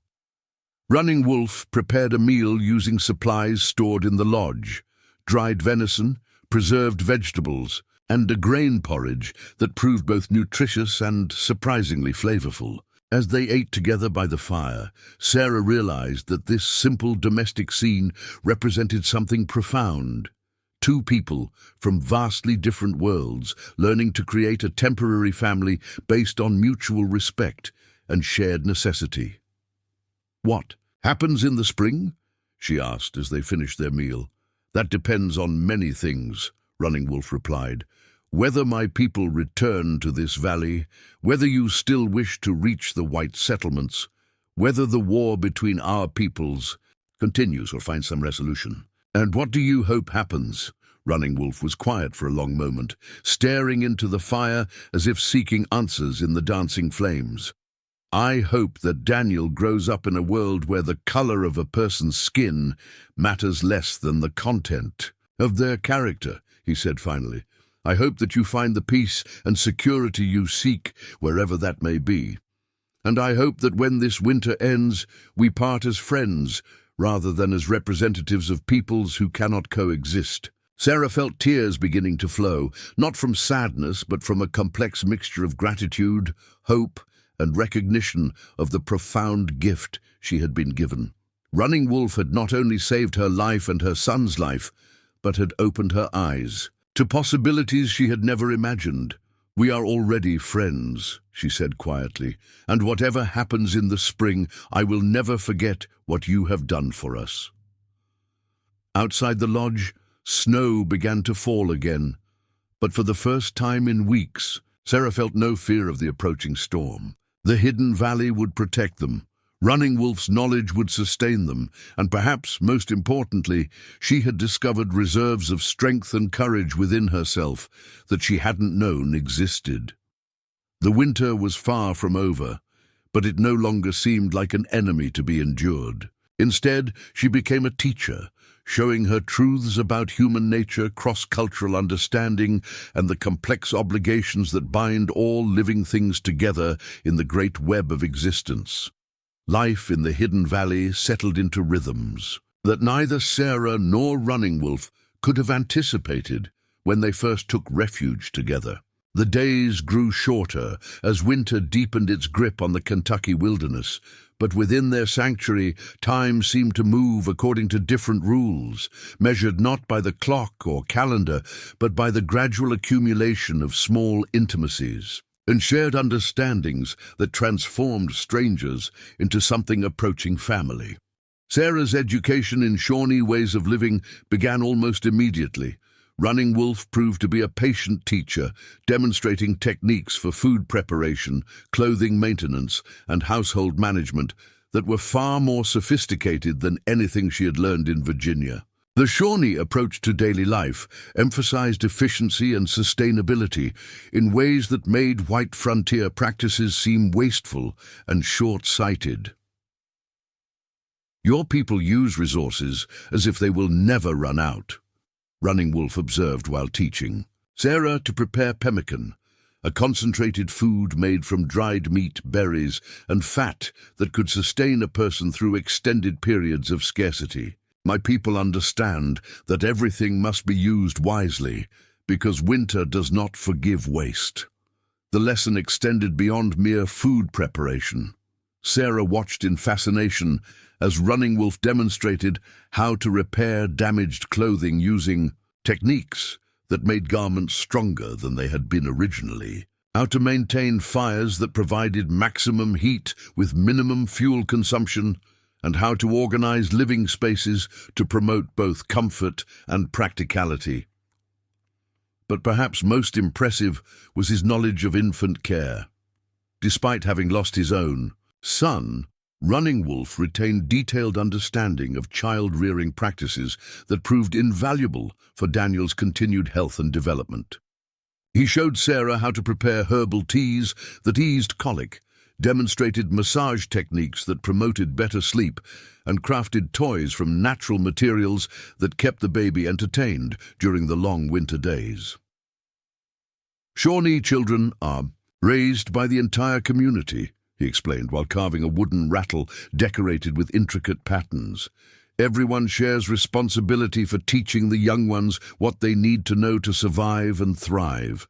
A child who knows only what his parents can teach him is limited in his possibilities." Sarah found herself wondering what kind of man Daniel might become if raised according to such principles, where wisdom was valued over wealth and community obligations took precedence over individual advantage.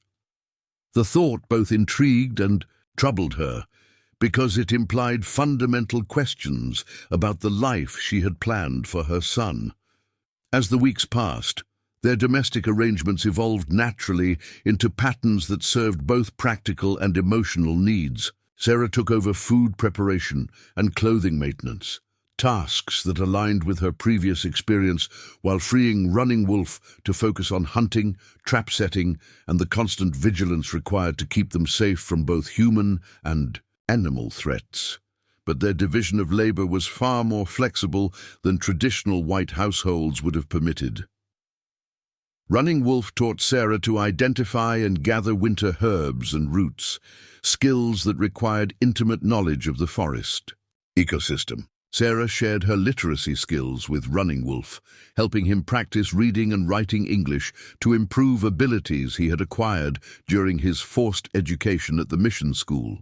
These teaching exchanges created opportunities for conversations that revealed the profound differences in how their respective cultures understood fundamental concepts like property, authority, and social obligation. Sarah discovered that Shawnee society was organized around principles that seemed almost revolutionary compared to the rigid hierarchies she had known in Virginia. "In your world, men own land and women," Running Wolf observed during one of their evening discussions. "In my world, the land owns us, and women hold equal authority in making decisions that affect the community." "That sounds like chaos," Sarah replied, though her tone suggested genuine curiosity rather than criticism.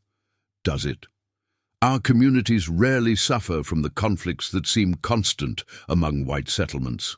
When everyone has a voice in important decisions, there is less resentment and more cooperation."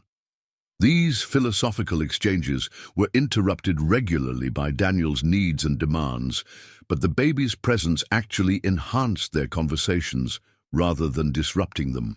Caring for an infant created natural opportunities for physical closeness and shared responsibility that might have been awkward between adults who were still learning to trust each other. Sarah noticed that Running Wolf's interactions with Daniel carried a tenderness that spoke of deep emotional need as well as natural affinity for children. When the baby was fussy, Running Wolf would sing traditional Shawnee lullabies that seemed to calm Daniel more effectively than anything Sarah could offer. When Daniel needed stimulation and entertainment, Running Wolf created games and activities that delighted the infant while teaching him basic concepts about cause and effect. "You're good with him," Sarah observed one afternoon while watching Running Wolf help Daniel practice reaching for objects suspended from the ceiling. "All children deserve to be loved and protected," Running Wolf replied. "Daniel cannot help the circumstances of his birth any more than my son could help his. They are innocent of the conflicts between our peoples." The reference to his lost child hung in the air between them, a reminder of the grief that motivated much of Running Wolf's behavior. Sarah began to understand that saving Daniel's life was, in some sense, Running Wolf's way of honoring his own son's memory and finding purpose in a world that had taken away everything he loved most. Winter storms became regular events that transformed the hidden valley into a snow-covered wonderland of extraordinary beauty. During these periods of confinement, when venturing outside was impossible, Sarah and Running Wolf developed routines that made the small lodge feel spacious, despite the close quarters. Running Wolf spent hours working on various crafts, repairing and improving tools, creating new arrows for his bow, and most memorably, weaving additional patterns into his father's war blanket. The blanket had become more than a simple piece of cloth. It now served as a visual record of their shared experiences, with new designs that chronicled their journey from desperate enemies to trusted companions. "Each pattern tells a story," Running Wolf explained, while working on a particularly intricate section that seemed to depict a woman and child in a forest setting. "When I am old, I will look at this blanket and remember everything that happened during the winter, when I learned that honor transcends the boundaries between peoples." Sarah found herself deeply moved by the realization that she and Daniel had become part of Running Wolf's personal history in such a meaningful way. The blanket would carry their story forward into future generations, preserving the memory of a time when understanding proved stronger than prejudice. Her own needlework skills, developed through years of maintaining a household in Virginia, proved useful for creating and repairing clothing suitable for their current circumstances. But more than practical necessity, these activities provided opportunities for meditation and reflection that helped her process the dramatic changes in her life. Working together in companionable silence, they created a domestic atmosphere that felt surprisingly normal despite the extraordinary circumstances that had brought them together. Sarah began to understand why Running Wolf's people valued community so highly. There was something deeply satisfying about sharing daily tasks with someone who approached them with competence and care. The most challenging aspect of their winter cohabitation proved to be navigating the growing emotional intimacy that developed naturally from their shared experiences. Sarah found herself increasingly aware of Running Wolf as a man rather than simply as her protector and teacher. His quiet strength, intellectual curiosity, and unwavering commitment to doing what was right created an attraction that complicated her understanding of their relationship. For his part, Running Wolf seemed equally aware of the changing dynamics between them, though he maintained careful boundaries that respected both Sarah's recent widowhood and the cultural barriers that separated their worlds. When physical proximity during daily activities created moments of tension, he would find reasons to step outside or focus his attention on tasks that required concentration.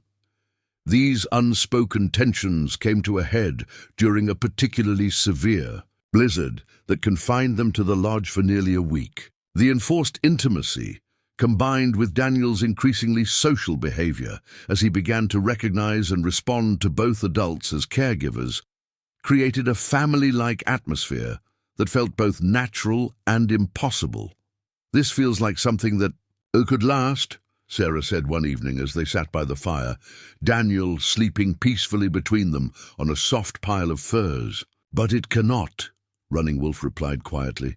"When spring comes, you will want to reach your own people and build the life you planned with your husband. I will need to find my band and resume my place among the Shawnee.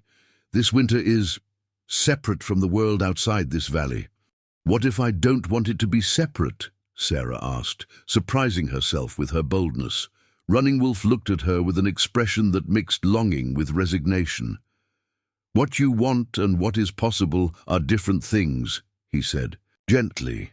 "Your people would never accept a white woman who chose to live among Indians. My people have endured too much betrayal to trust someone whose loyalty might be divided between two worlds." "Then what are we doing here? What is this, if not the beginning of something that could continue?"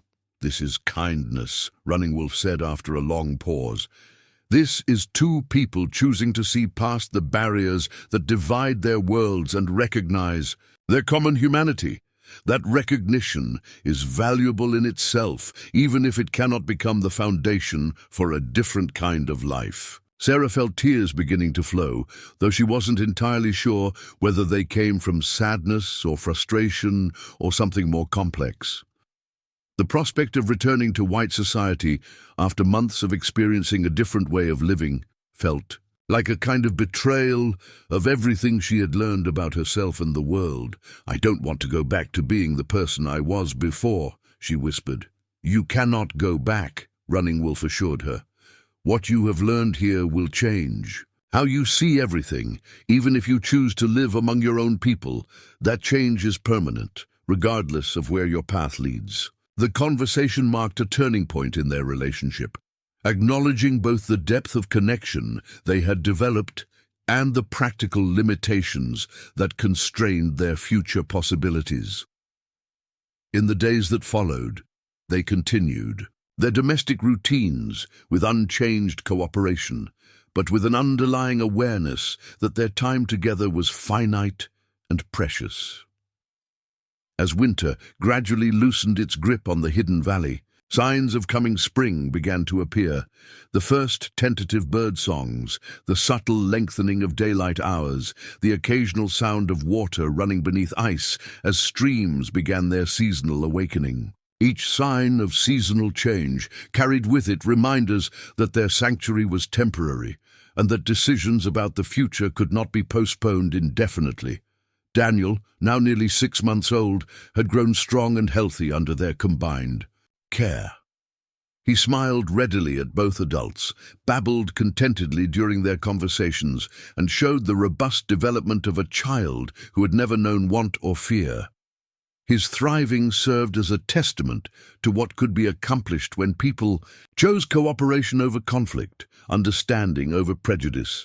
But perhaps most significantly, Daniel represented hope for a future where the divisions between peoples might prove less permanent than they seemed in the winter of 1781.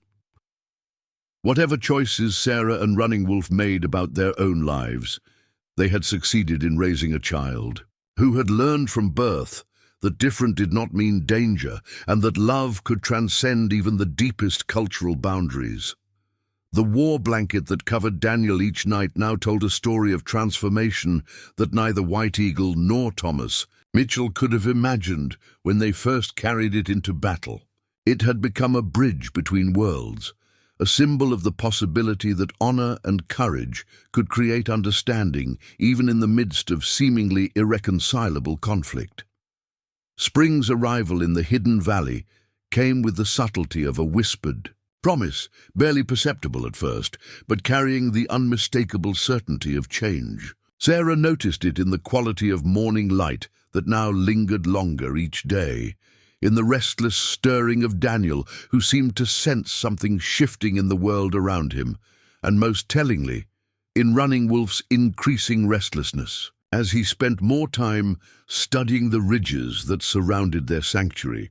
The first concrete sign came on a morning in late March, when Running Wolf returned from his daily scouting with news that would transform their carefully constructed domestic peace into urgent decision-making. "Tracks," he announced without preamble as he entered the lodge where Sarah was preparing their morning meal. "Fresh ones, made yesterday evening. 4 riders traveling north along the eastern ridge." Sarah felt her heart skip a beat. "Your people?" "No. The horses are shod, and the riders stayed on established trails rather than moving through the forest as Shawnee would. White men, probably militia or settlers, heading toward the new settlements near the falls of the Ohio."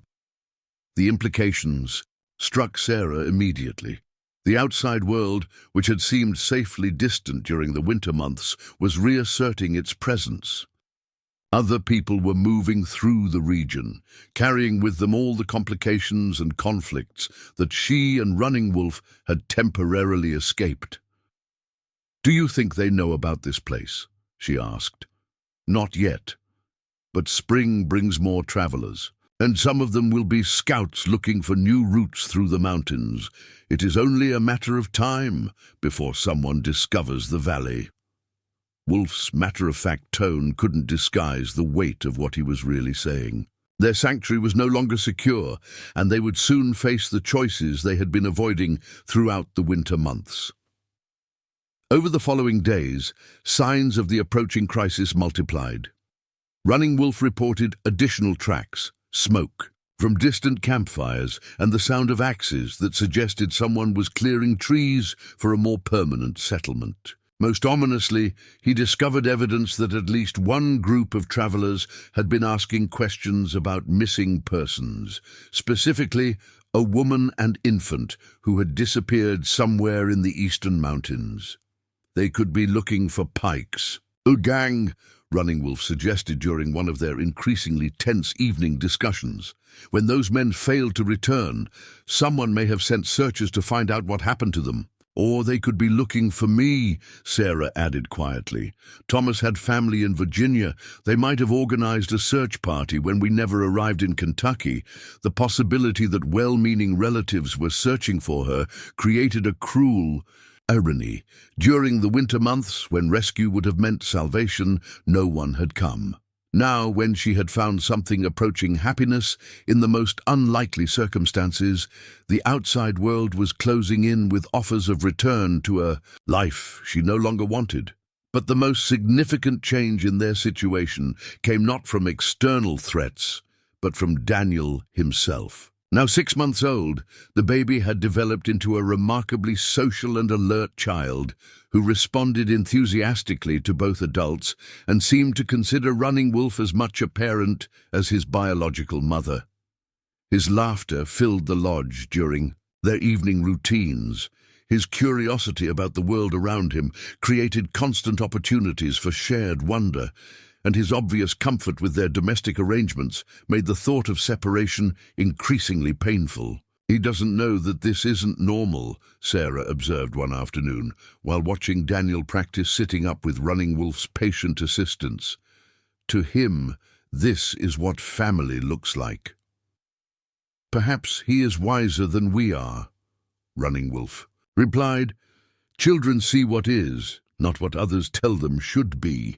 The comment highlighted one of the central dilemmas they faced. Daniel had thrived in an environment that challenged every conventional assumption about proper child-rearing, growing strong and happy under the care of adults who represented supposedly incompatible worlds. Separating him from Running Wolf would mean depriving him of a relationship that had become fundamental to his sense of security and belonging. Yet maintaining that relationship would require choices that neither Sarah nor Running Wolf felt prepared to make. For Sarah, choosing to remain with Running Wolf would mean abandoning any hope of reintegrating with white society, accepting permanent exile from her own culture, and raising Daniel as an outsider to his own people.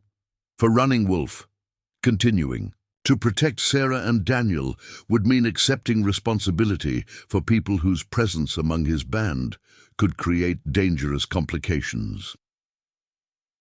The crisis came to a head on an April morning when Running Wolf returned from his dawn patrol with news that shattered their remaining illusions of safety. "Soldiers," he announced grimly. "A full patrol, maybe 15 men, making camp about 3 miles to the east. They have supplies for an extended search and appear to be using systematic methods to cover the territory." Sarah felt the blood drain from her face. "Are they looking for us specifically?" "I couldn't get close enough to hear their conversations without risking detection. But their leader carries papers and maps, and they are clearly following some kind of plan rather than wandering randomly." The presence of an organized military patrol changed everything. Unlike civilian searchers, who might be persuaded or misled, soldiers would have orders to complete their mission regardless of personal feelings or circumstances. If they were indeed looking for Sarah and Daniel, they would not stop until they found them or confirmed their deaths. "How long before they find this place?" Sarah asked. "Days, perhaps a week if they continue their current pattern. The valley is well hidden, but it cannot be concealed from a thorough search conducted by competent men." They spent the remainder of that day in urgent preparation for departure, though neither spoke directly about where they would go or how they would manage to stay ahead of military pursuers. Running Wolf packed his essential possessions with the efficient movements of someone accustomed to rapid relocation, while Sarah struggled to decide what to take and what to leave behind from their winter accumulation of domestic comfort. But the most difficult conversation came that evening, when they could no longer avoid discussing the fundamental choice that confronted them. "You must return to your people," Running Wolf said as they sat by the fire with Daniel sleeping between them. "The soldiers offer you safety and the chance to rebuild your life among those who share your customs and faith." "And what about you?" Sarah asked. "What happens when I tell them about the Shawnee warrior who saved my life and cared for my child all winter?" "You tell them nothing about me," Running Wolf replied firmly. "You say you survived alone, found abandoned shelters, lived on stored food left by previous travelers. They will believe what they want to believe, that white determination and divine providence enabled your survival. That's a lie. It is a lie that protects both of us. The truth would create obligations and complications that neither of us can afford." Sarah stared into the fire, watching flames dance patterns that reminded her of the designs Running Wolf had woven into his father's war blanket. The idea of denying his existence, of allowing others to credit divine intervention for what had actually been human kindness and courage, felt like a fundamental betrayal of everything their relationship had meant. "I won't do it," she said finally. "I won't pretend you never existed or that your help didn't matter."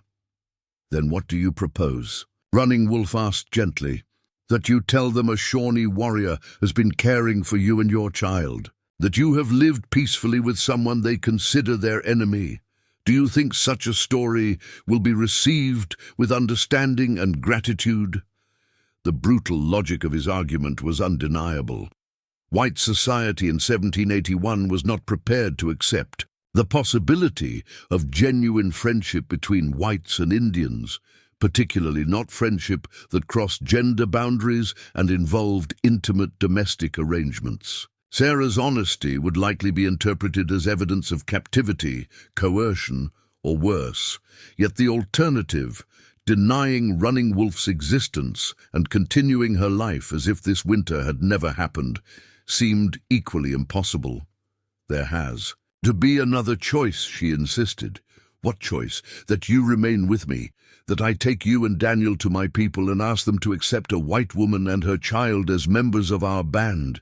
Do you understand how naive that sounds?" The pain in Running Wolf's voice revealed that he had been wrestling with the same impossible dilemmas that tormented Sarah. He wanted to find a solution that would allow them to remain together, but his practical understanding of both cultures made him pessimistic about their chances. "Your people have accepted white captives before," Sarah pointed out. "I've heard stories about settlers who were adopted into Indian tribes, captives taken as children, raised from an early age to understand our ways," Running Wolf corrected, "not adults who bring their own customs and divided loyalties. And certainly not during a time when my people are fighting for their very survival against white expansion." They spent the remainder of the evening exploring increasingly desperate alternatives. Could they disappear deeper into the wilderness, beyond the reach of both cultures? Could they travel to distant territories where their unusual family arrangement might be more acceptable? Could they find other outcasts and exiles who would judge them less harshly? Each possibility dissolved under examination, revealing practical obstacles or moral complications that made them unfeasible. The harsh reality was that they lived in a world that had no place for the kind of relationship they had created, no matter how genuine their feelings or how positive their example. As dawn approached, they reached the painful conclusion that separation was inevitable. But the manner of that separation remained to be determined, and the choices they made would define not only their own futures, but Daniel's understanding of the world he was inheriting. "I need to see them first," Sarah said, as the first light appeared over the eastern ridges. "The soldiers. I need to know who they are and what they want before I make any final decisions." Running Wolf nodded slowly.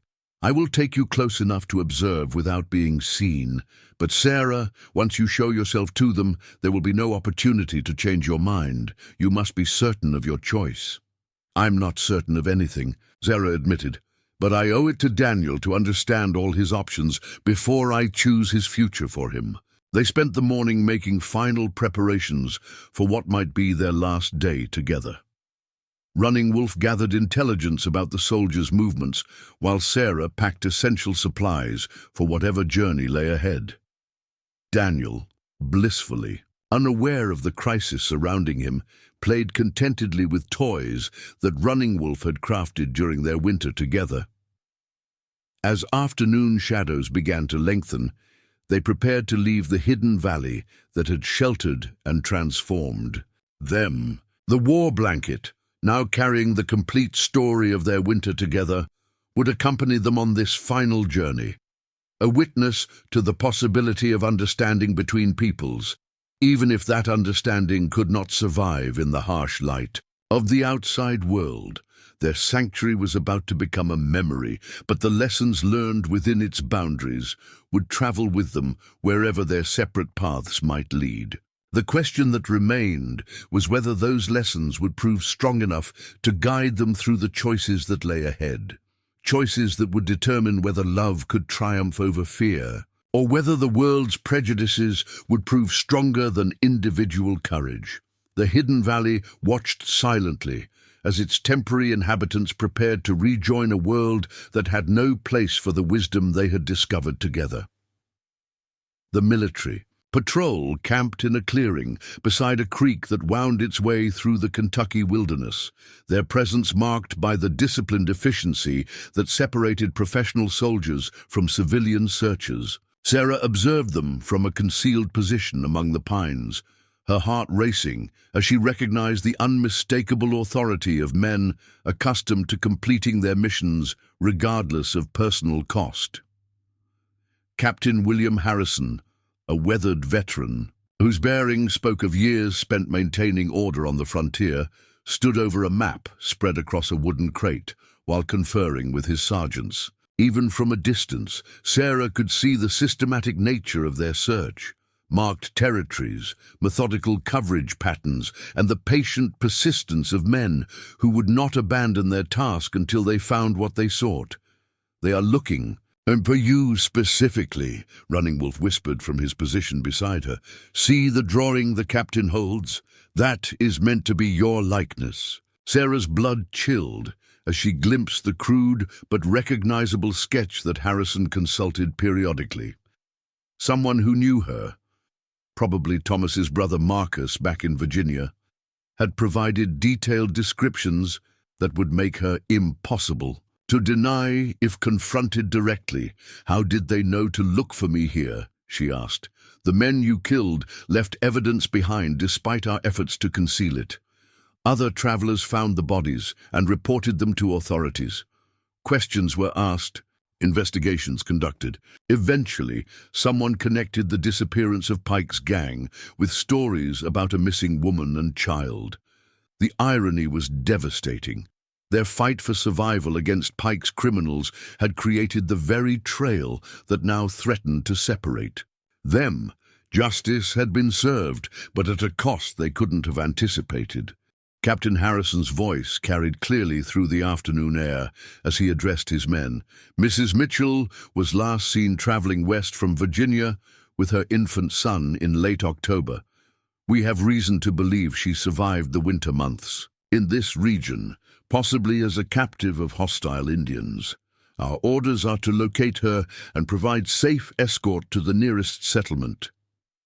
The word captive struck Sarah like a physical blow. Even well-meaning rescuers would interpret her situation through the lens of their own assumptions, seeing victimization where partnership had existed, coercion where cooperation had flourished. "You see," Running Wolf said quietly, "they have already decided what story they will believe. Your truth will not fit their understanding of how the world works." Sarah watched the soldiers continue their preparations, noting their weapons, their obvious competence, and their absolute confidence in the righteousness of their mission. These were good men following orders to rescue someone they believed needed saving. The tragedy was that their rescue would destroy the very thing that had actually saved her. "I have to talk to them," Sarah said finally. "I can't let them continue searching when I'm right here." "Once you reveal yourself, there will be no opportunity to reconsider," Running Wolf warned. "They will take you back to white civilization, and this winter will become nothing more than a story you tell your grandchildren, if you tell it at all. And if I don't reveal myself, they'll keep searching, possibly find the valley, and definitely disrupt your people's hunting grounds and winter shelters. I can't let my presence bring that kind of trouble to innocent people." Running Wolf's expression showed that he had already considered these same arguments. His duty to his own people conflicted with his desire to protect Sarah and Daniel, creating an impossible situation that honor demanded he resolve in favor of the greater good. "There is another possibility," he said after a long moment of internal struggle. "You could come with me to find my band, not as a captive, but as someone under my protection. It would be unprecedented, but not impossible if you were willing to embrace Shawnee ways completely." Sarah felt her heart leap at the suggestion, but practical considerations immediately tempered her enthusiasm. And Daniel, what kind of life would he have, always marked as different, never fully accepted by either world? He would be loved and protected. He would learn skills that would serve him well, regardless of where his path eventually led. And he would grow up understanding that people are defined by their character, not by the circumstances of their birth. The possibility tantalized Sarah with visions of a life lived according to principles rather than conventions, but she couldn't ignore the risks such a choice would create for everyone involved. Before she could respond, the sound of approaching horses echoed through the forest. Captain Harrison's scouts were returning from their systematic sweep of the surrounding territory, and from their excited voices they carried news that would change everything. "Captain," one of the scouts called out as he dismounted near the command post, "we found evidence of recent habitation about 2 miles north. A shelter, cold fire pits, signs that someone's been living there for months." Sarah's abandoned lean-to had finally been discovered. Within hours, the soldiers would follow the trail that led to the hidden valley, and all their careful preparations for departure would prove meaningless. "We need to leave now," Running Wolf said urgently. If we move quickly, we can reach my people before the soldiers discover our trail." But as Sarah looked down at Daniel sleeping peacefully in her arms, she realized that running would only postpone the inevitable confrontation between worlds. Somewhere, somehow, she would have to choose between the life she had known and the life she had discovered. The only question was whether she would make that choice on her own terms or have it forced upon her by circumstances beyond her control. "No," she said quietly. "I'm going to talk to them. Sarah, they're good men following orders to help someone they believe needs rescuing. I won't let them waste their time searching for someone who doesn't want to be found, and I won't let my presence create problems for your people." Running Wolf's face showed the pain of watching someone he cared about make a choice that would take her away from him forever. "Then this is goodbye," he said simply. "This is thank you," Sarah corrected. "For everything you've given me, everything.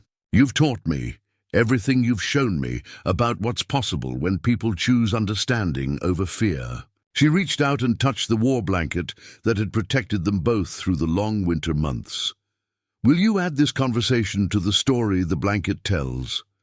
"Every thread," Running Wolf promised, "so that future generations will know that love and honor can exist between any people, even when the world conspires to keep them apart."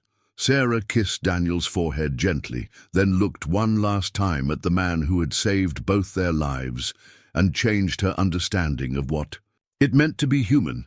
"If he ever asks about his first winter, tell him he was loved by the bravest, most honorable man I've ever known."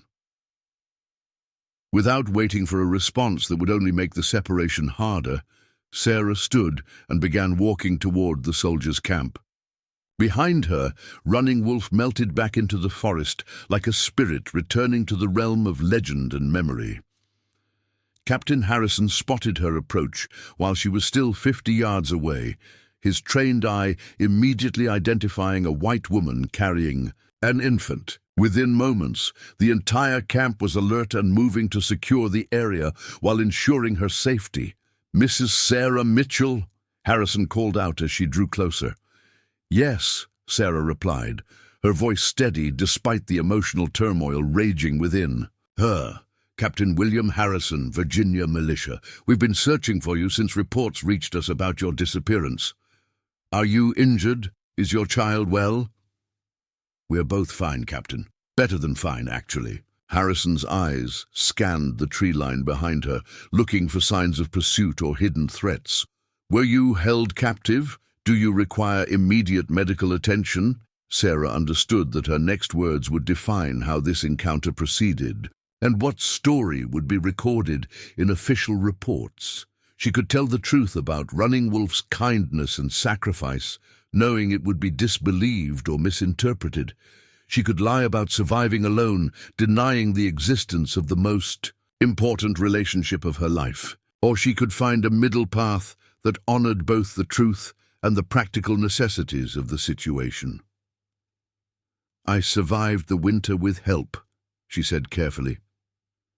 "There are people in these woods who believe that protecting the innocent is more important than the conflicts between nations." Harrison frowned at the ambiguous response. "Indians? People," Sarah emphasized.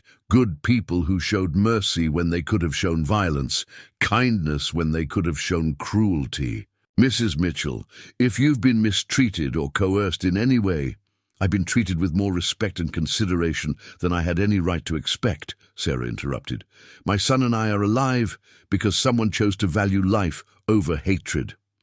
Harrison's expression suggested he was struggling to reconcile Sarah's words with his expectations about Indian behavior. "We'll discuss the details later, when you've had time to rest and recover. Right now, our priority is getting you and your child to safety."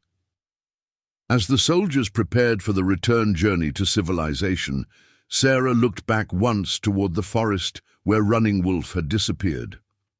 Somewhere among those trees, a Shawnee warrior was carrying the story of their winter together into a future where such stories might someday be possible without requiring secrecy and separation. Daniel stirred in her arms, opening his eyes to look up at her with the trusting gaze of a child who had known only love and protection. Whatever challenges lay ahead, whatever questions would be asked and answered, he would carry within him the knowledge that different did not mean dangerous, that understanding could bridge any divide, and that sometimes the greatest courage lay in choosing mercy over vengeance. The war blanket that had sheltered them through the winter now traveled with Running Wolf toward the Shawnee camps, but its legacy remained with Sarah and Daniel. They had been touched by something larger than themselves, transformed by an encounter that proved love could transcend the deepest divisions between peoples. As they rode away from the Kentucky wilderness toward an uncertain future, Sarah carried with her the certainty that some gifts were too precious to be diminished by distance or time. Running Wolf had given her more than survival. He had given her proof that the world could be different than it was, better than it seemed, more hopeful than anyone dared imagine. The story would be told and retold in the years to come, changing with each telling, but never losing its essential truth, that in the darkest winter, when all hope seemed lost, two people from different worlds had found in each other the best of what humanity could offer. And in a hidden valley somewhere, in the Kentucky wilderness, the silence waited patiently for the next souls brave enough to discover that love knows no boundaries, that honor transcends all divisions, and that sometimes the greatest victories are the ones that no one else will ever know about. Up next, you've got two more standout stories right on your screen. If this one hits the mark, you won't want to pass these up. Just click and check them out. And don't forget to subscribe and turn on the notification bell so you don't miss any upload from us.